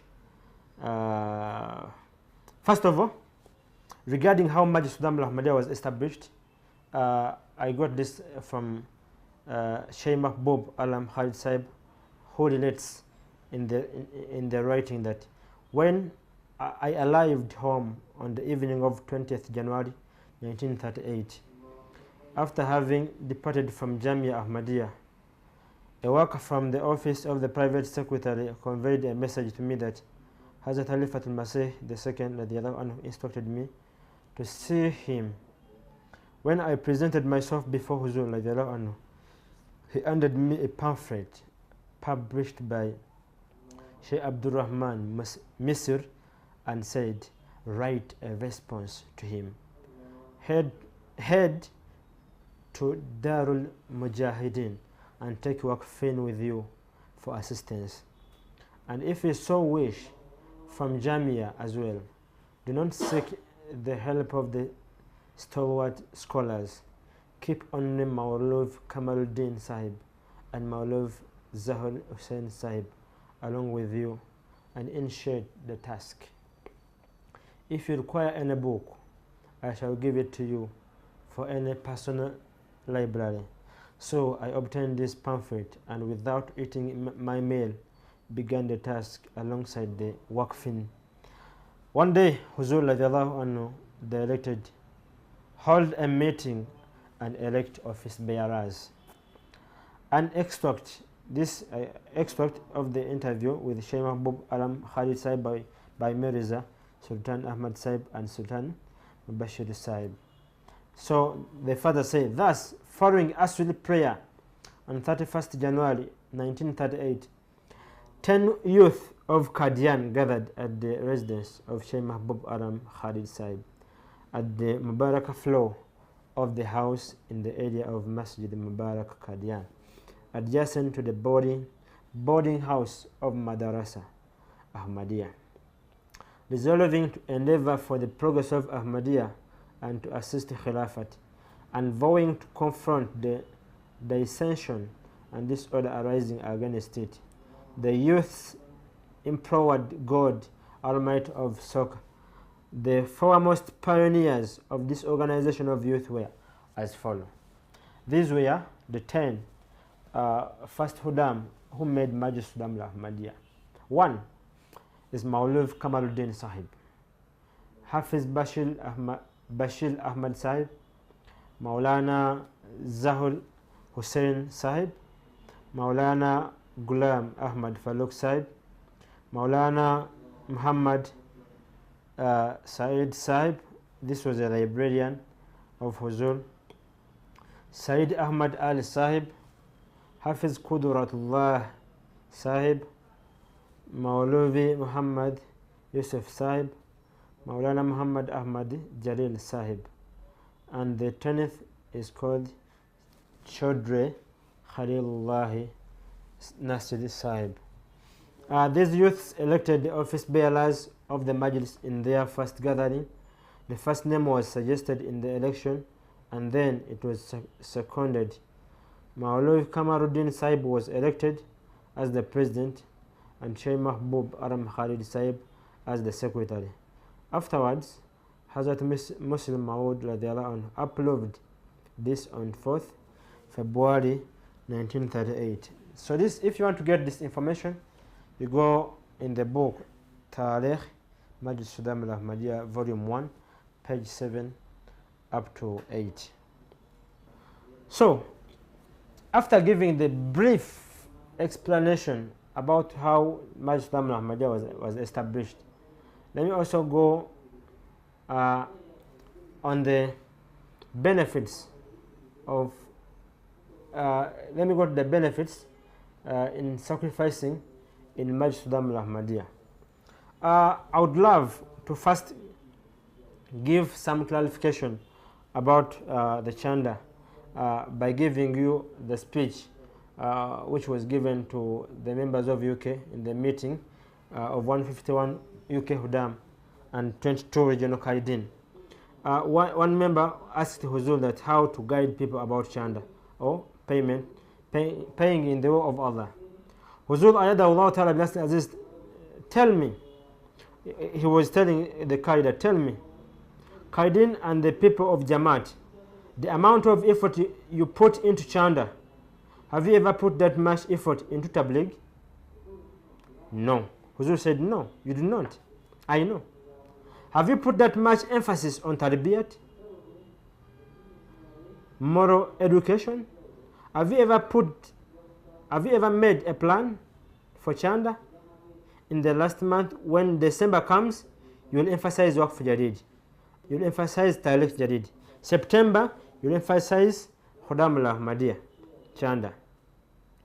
And May or June, you also emphasize compulsory chanda. That's fine, Huzuru said. Chanda is one of the commandments from Allah, the Almighty, and one of the obligations of a true Muslim. But aside from this, that's fine. Chanda is also one of the commandments from Allah, the Almighty, and one of the obligations a true Muslim.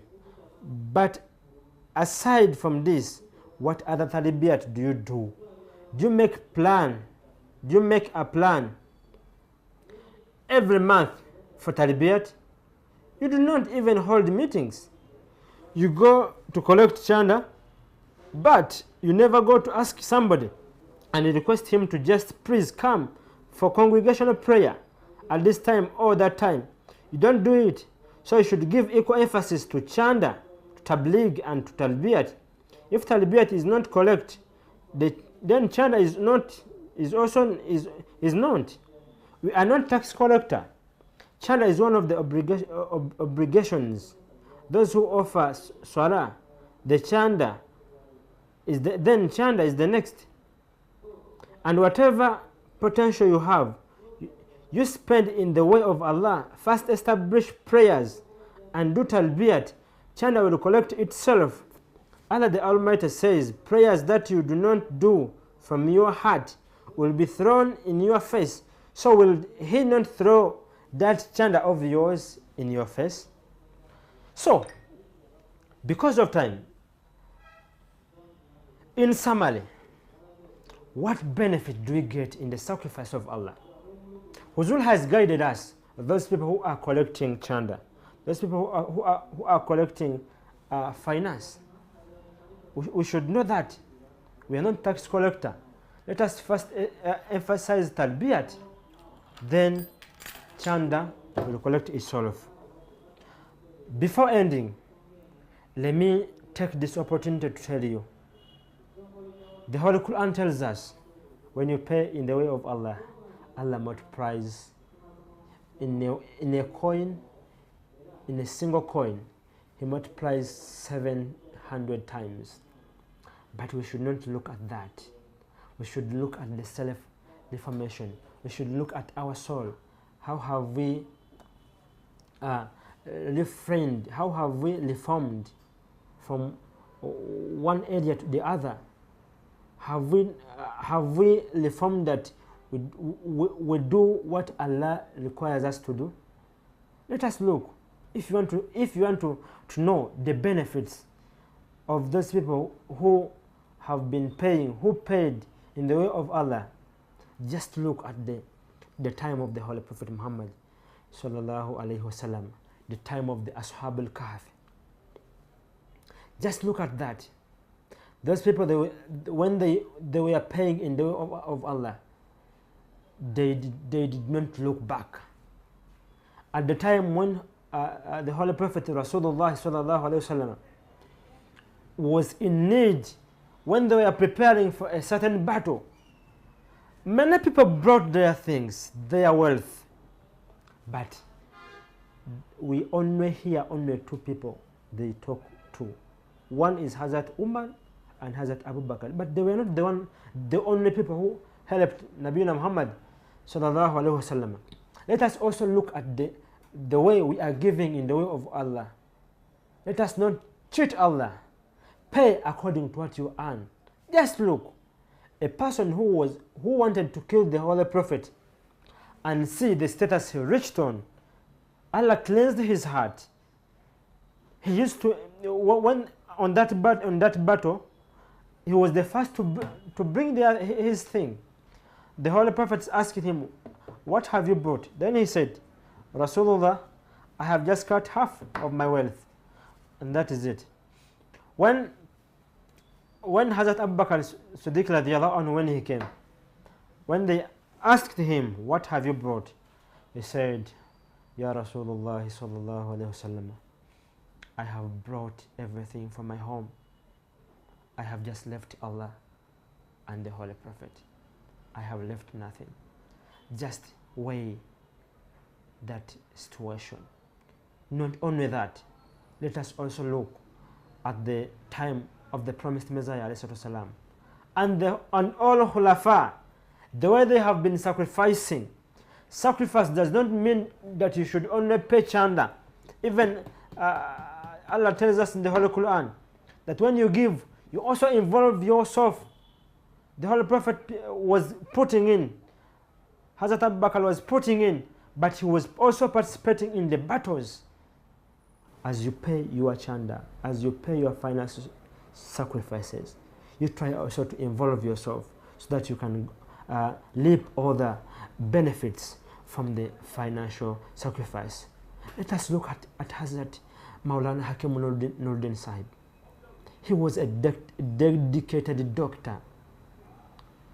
On his word, it was like on the time of the Holy Prophet Muhammad Sallallahu Hazrat Abu Bakr, whatever the Holy Prophet told him, he said, Sami'ina wa ata'ana. Even on the promised Messiah alayhi Allah gave him Nuruddin, Nur, the light. They gave him, Allah gave the promised Messiah, Hazrat Maulana Hakim Nuruddin said, whatever the promised Messiah was saying, he was giving. So let us take these few examples. They help us to live from the so many benefits. Let us have the enthusiasm in paying, the enthusiasm in the Jamaat. Let us love Jamaat. Let us love our Khalifa. Let us love our Amin. Let us love our Sadran, Lajna, Khudam, Ansarullah. Let us work together. When we work together, when we are united, we shall progress. Let us not only look at the multiplication of the funds, that when you give a single coin, Allah multiplies it 700 times. Let us not look at the mere that, but Allah also has promised it. But let us not look at that. Let us look at the self-reformation. Let us look at the cleansing of our hearts. May Allah help you. I welcome you. May Allah help you to reach our ijtima, inshallah, which we start on 25th, 26th, 27th, and 28th, inshallah ta'ala. May Allah be your lead. May Allah bless all the viewers of this channel. Wa hal dawana and alhamdulillahi rabbil alameen. Assalamu alaikum wa rahmatullahi ta'ala wa barakatuh. Wa alaikum assalam wa rahmatullahi wa barakatuh. Thank you very much, Brother Abdul Malik Senfuka, National Sadr Majlis Khudam al-Ahmadiyya. We are totally humbled for those fatherly words to the youth of this nation, Uganda, and to the youth around the world who are watching Sami Wabasir. We should love our God. We should love our holy prophet, peace and blessings of Allah be upon him. And we should love our Huzur or our Khalifa, ayyadahullah ta'ala bin Nasril Aziz. What wonderful words. The Sadr Majlis Khudam al-Ahmadiyya has spoken all of it. And now we are coming almost to the end of our lecture of today. Can I allow me right now to invite and call in our main speaker of the day, that is respected Dr. Musa Sechkubo, the National Naib Amir Finance Uganda, to also give us his remarks. أعوذ بالله من الشيطان الرجيم بسم الله الرحمن الرحيم أشهد أن لا إله إلا الله وأشهد أن محمدا عبده ورسوله Assalamu alaikum wa rahmatullahi wa barakatuh. I'm happy to give a few remarks on the topic of financial sacrifice as a prerequisite for spiritual, moral, and financial growth in the Jamaat. My name is Dr. Musa Sechkubo. I'm the Naib Amir Finance, Jamaat Ahmadiyya, Uganda. I'll start my brief talk by referring to the Quran In the second chapter of the Quran, Surah Baqarah, in the 4th verse, Allah describes the characteristics of those who fear Him. The first characteristic of a person who fears Allah is that that person believes in the unseen. The second characteristic, that person who fears Allah performs prayers. And the third characteristic, that person who fears Allah spends out of what Allah has blessed with him in the service of humanity, in the service of God. And the purpose of that expenditure in the way of Allah is not to be seen by people, but the purpose is to gain nearness, to gain love, to gain sympathy, to be drawn closer and closer to Allah Himself. I'm going to be brief on the issue of belief in the unseen in that verse. Belief in the unseen from the Islamic perspective is not believing blindly in the unseen or in unreasonable beliefs, like some of the people who believe that God did not exist, or God has gone to rest, or God is not around but will come back sometime, or He came to the earth and died and disappeared but is hiding somewhere.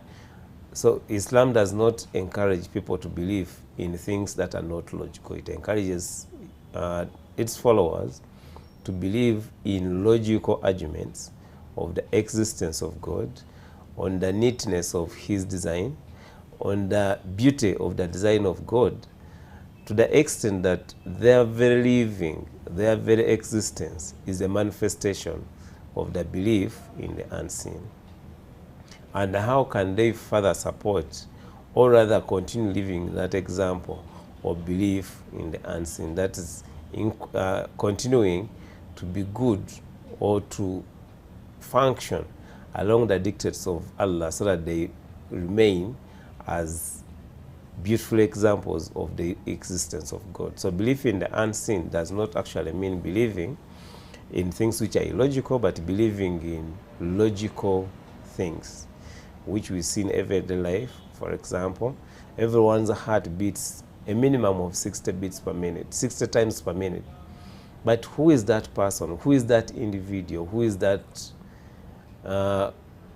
who is responsible for the beating of each one's heart 60 times? That is belief in the unseen. Of course, the number of times the heart is beating is not shown on someone's face. But if we went and measured each one's heartbeat, we'll find it beats more than 60 times per minute. But who is maintaining? Who is in charge of maintaining all those hearts in the world of almost 7 billion people beating at a rhythm that maintains their life? So that belief in the unseen is what the Quran is calling us to.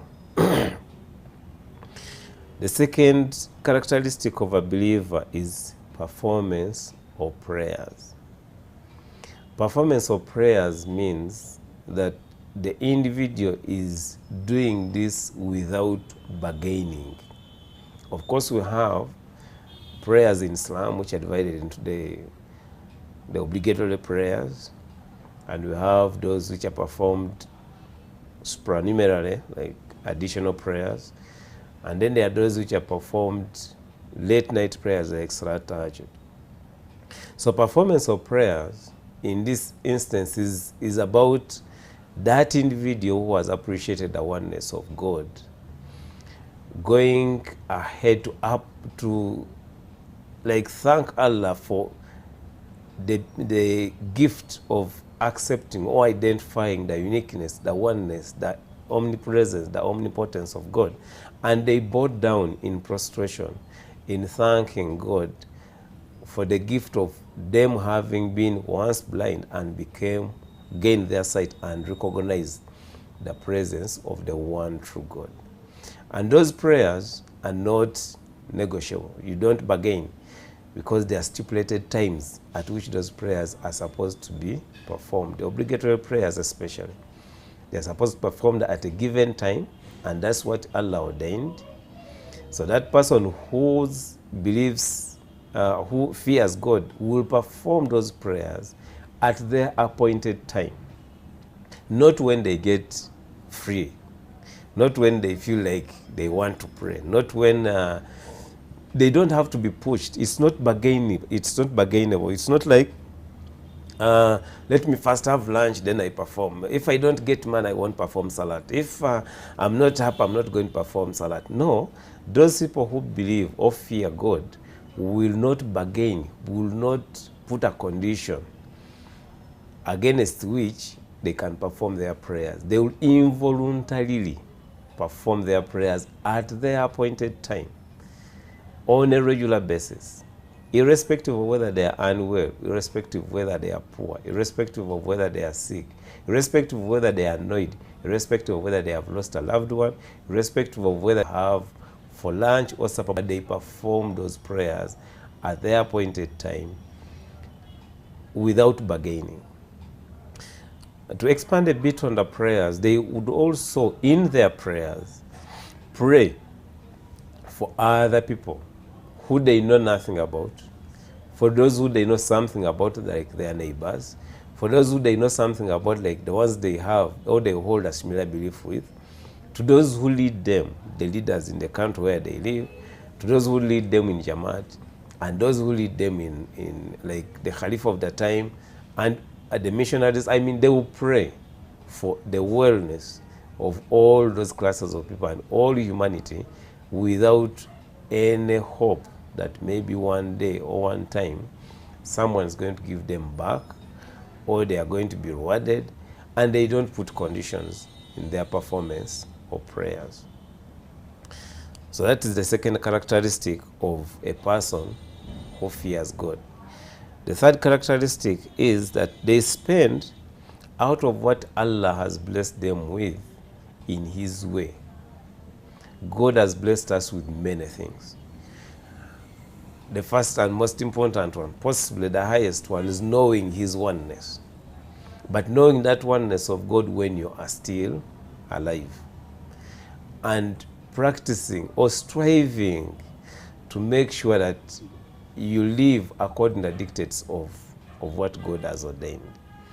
So sacrifice in the way of Allah does not mean that you detach yourself from the world and give away everything you have and become an example of a destitute or something like that. No, it means that even the little you have, you want to share it with the rest of the humanity around you.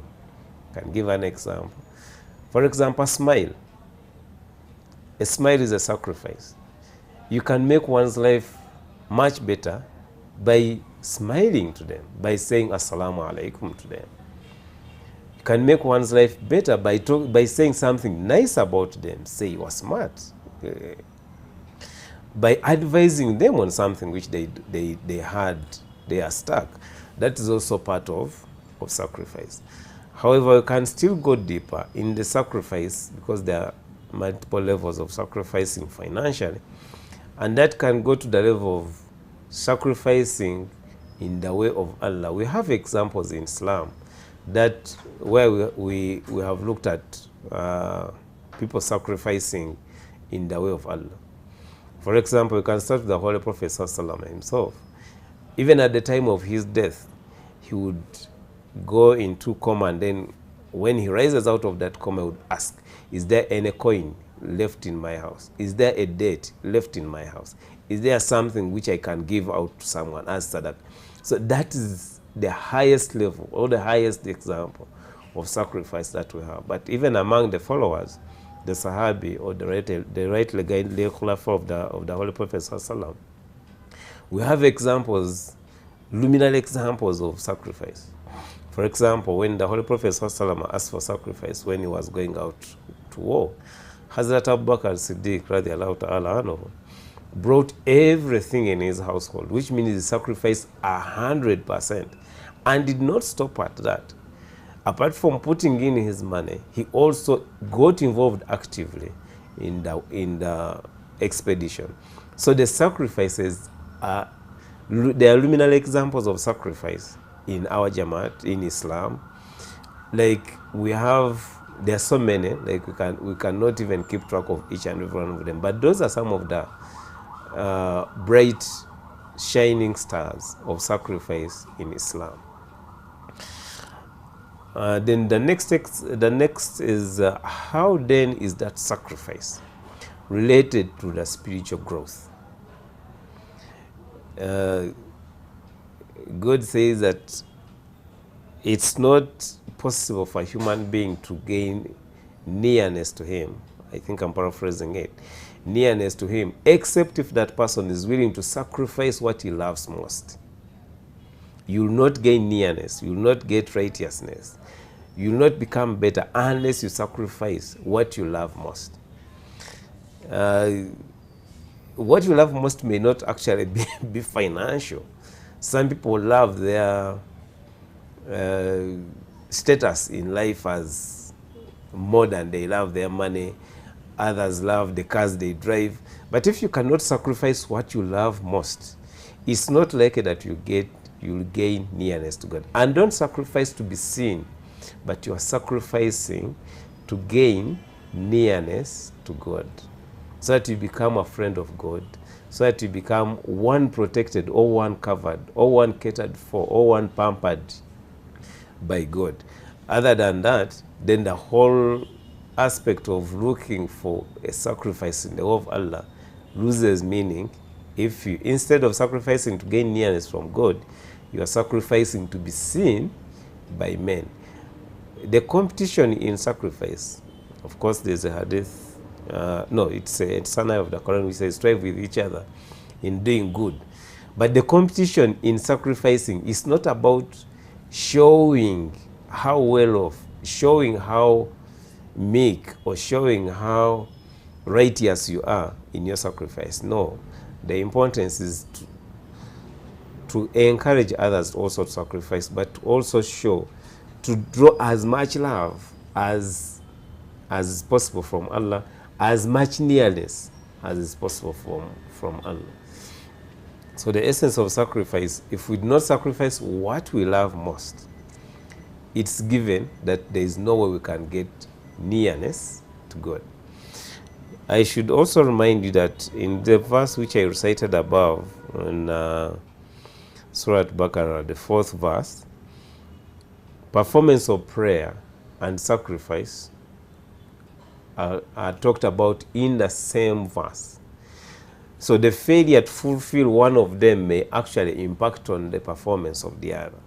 If a person is not meek enough, a person is not humble enough to bow before his Creator 5 times a day at the appointed time, they will also not have the courage to sacrifice anything, be it financial, be it their own time, or be it anything else in the way of God, if they cannot really recognize the presence or the existence of God, and also recognizing that they have to follow what their Lord would love them to follow. On the topic of sacrifice, of course, I can give you examples. Like I've already talked about the example of Hazrat Abu Bakr as-Siddiq, radhi, anhu. But I can also give you examples of during the same time when the Holy Prophet ﷺ requested for sacrifice during an expedition. Hazrat Omar bin Khattab, radhi, anhu, brought 50% of what he had in his household.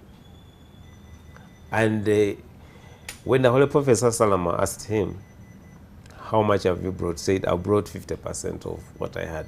Then when he asked Abu Bakr, how much have you brought? He told him, I've given the Holy Prophet 100%. So the competition in that case was healthy. It was to gain nearness to God. It was not to show off who is richer and who is poor. By the way, the sacrifice of an individual cannot be measured against another individual, because someone may be having 1,000,000 shillings and they sacrifice 20,000 shillings. Another person may be having 100,000 shillings and that person sacrifices 50,000 shillings. So it is really relative to what do you have that you're sacrificing from. But at any rate, if there is a rate that you are supposed to sacrifice, say, if we talk about Chanda Wasiyat, and you're supposed to sacrifice 10%, you and your God know how much money you have. So there is no need to confuse another person in your sacrifice that, oh, I'm sacrificing a lot. God knows how much you have and is also witness on your sincerity of the size of your sacrifice. So the less you sacrifice, if you have more, the less you are going to gain nearness to God. It's proportionate to you, because the truth lies between you and your God. That your sacrifice should be commensurate with what God has blessed you with. If you have 1,000 shillings, you can sacrifice 100, you can sacrifice 200. If you have 1,000,000 shillings, you cannot say, if my neighbor paid 100 shillings, why should I not also pay 1,000 shillings?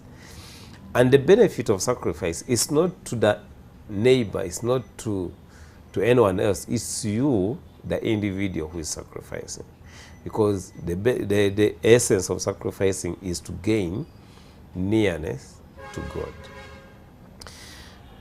I will just give a few remarks on financial growth vis-a-vis sacrifice in the war of God.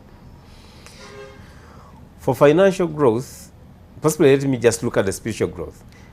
The examples I have given of the Khulafa of the Holy Prophet ﷺ, who sacrificed in the war of God, where Hazrat Abu Bakr radhi, anhu sacrificed 100%, and Hazrat Umar sacrificed 50% of his net worth, also goes to show that these very individuals, the one who sacrificed 100%, became the first successor of the Holy Prophet ﷺ.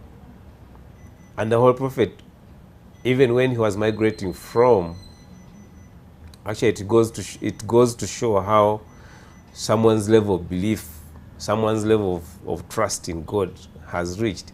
Even when the Holy Prophet ﷺ was migrating from Makkah to Medina, Abu Bakr was one of the three. It was the Holy Prophet ﷺ, Abu Bakr Siddiq, and when they were hidden in the cave, he said, these people are going to see us. And he assured him that no, there's a third. You are a third of the three.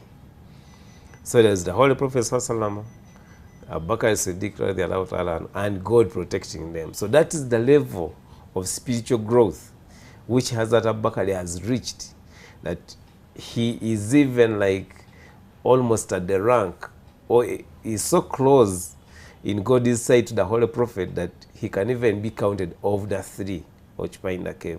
That's the level of spirituality which God had blessed him with, that out of his sacrifice he had reached such a high level. And it just goes without saying that Hazrat Umar, who sacrificed 50% of whatever he had, became the second Caliph of the Holy Prophet ﷺ. That is still a level of spiritual growth. And when you look at the life of Hazrat Umar,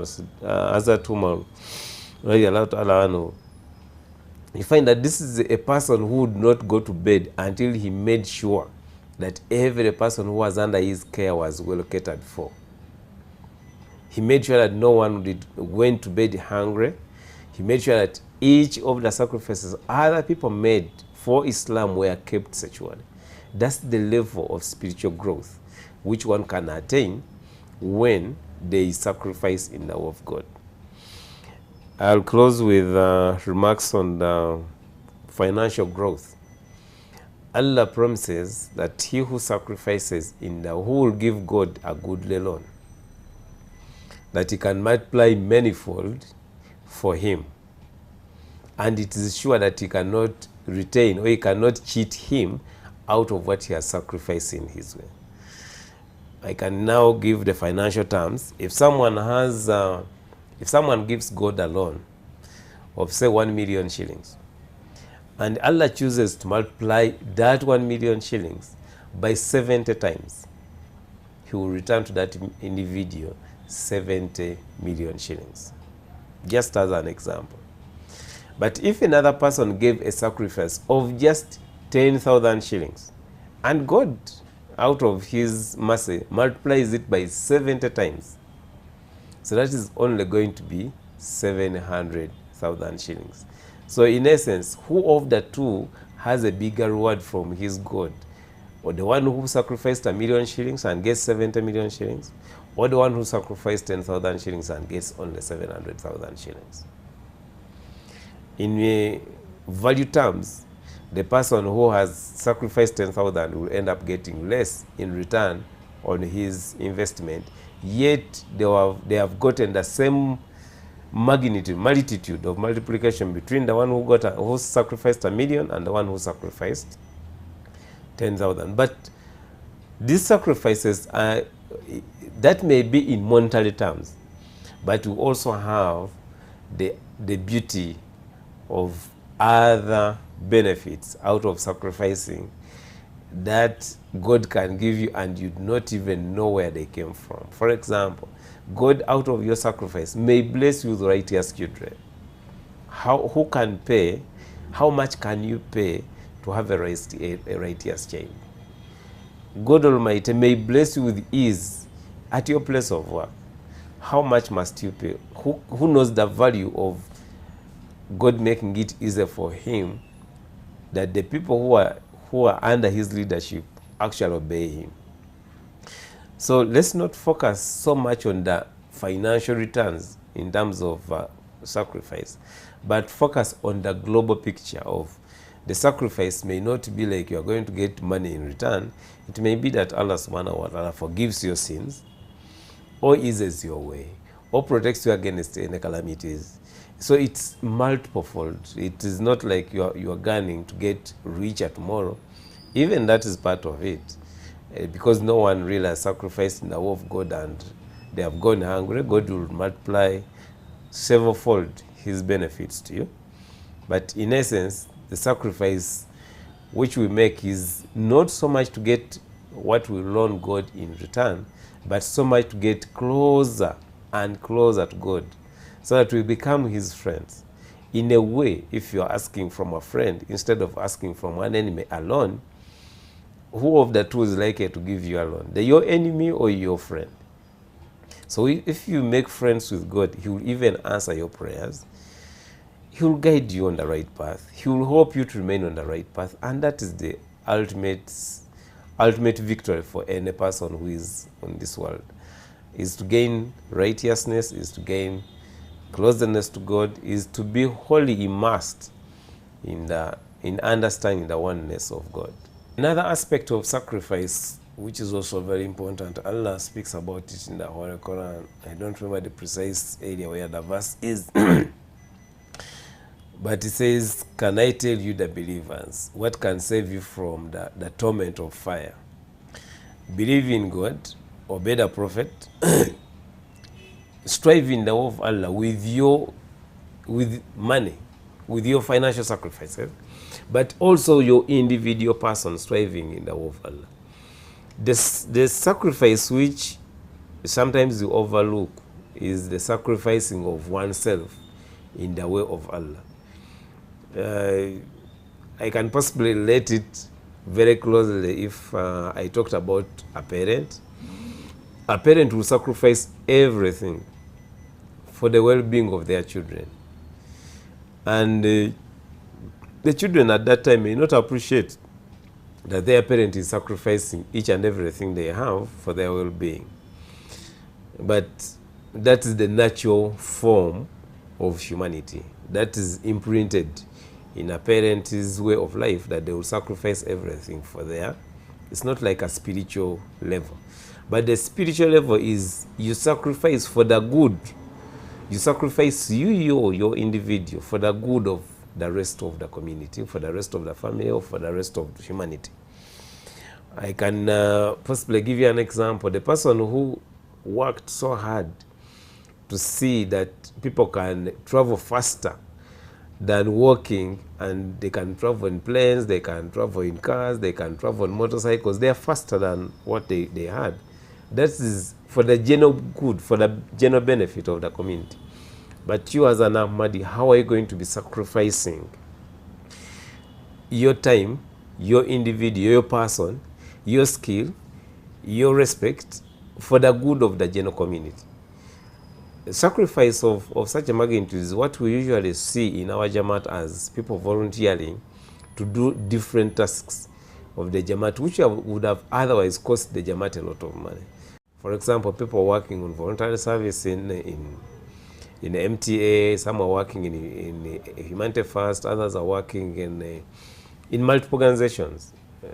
Doctors, there are many other aspects where you can really, you as an individual, you offer your sacrifice. You may not have the money to give, but you at least have time to sacrifice your individual. Others go out in work for hours, where they sacrifice their time and their knowledge so that they can pass on the knowledge to the young ones or the community at large, and they become better. Others have specialized in teaching or encouraging the Khuddam in working hard at their places of work, in school, and generally ensuring that the community lives in harmony. So the sacrifice of you, your time, your person, your intellect, your respect, your connections. You can possibly use your connections to get another person a job. That is your sacrifice.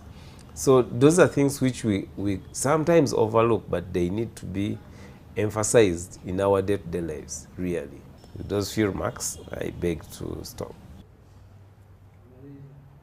Thank you very much. Thank you very much, dear Dr. Musa Sechkubo, National Naibami Finance.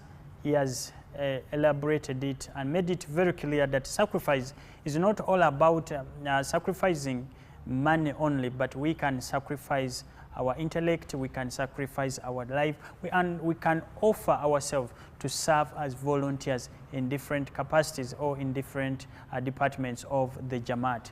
Thank you very much. That has been Dr. Musa Sechkubo, the National Naibami Finance Uganda. Thank you very much. We have now come to the end of our broadcast that has been so wonderful, and we thank you all who have been watching us live wherever you are. Where you are watching us, wherever you are doing something very, very special. So we continue saying, please subscribe, and more is coming. Remember, there is something big we are bringing to you, that is the National Ijtima Majlis Khuddam al-Ahmadiyya Uganda, and that is going to be on 26th, 27th and 28th. We are going to be broadcasting here live, and whatever that is going to be going on the ground, different departments, what the speeches and the visitors who have visitors, that we shall be having different interviews from visitors who have come from Kenya, visitors who have come from Sierra Leone, visitors who have come from Tanzania and different parts of the country. We shall also have interviews with different dignitaries of the Jamaat. So we are bringing a package that you will never regret of why you chose s.a.w.s as your best channel. Of course, we always tell you, we are here to light your souls. Keep watching s.a.w.s, share the links, subscribe, and always follow our programs. Keep watching s.a.w.s. Let's meet those ones who will be able to come at the National Ijtima Majlis Khuddam al-Ahmadiyya. You heard the Sadaqah Majlis Khuddam al-Ahmadiyya has said, you are all welcome. You are all welcome, and we are eagerly waiting for you. And please continue watching s.a.w.s Uganda. I remain as Nahoho Rashid Matselele, who has been your host. Assalamu alaikum wa rahmatullahi wa barakatuh. May the peace and blessings of Allah be upon you all. إن الله وملائكته يصلون على النبي يا أيها الذين آمنوا صلوا عليه وسلموا تسليما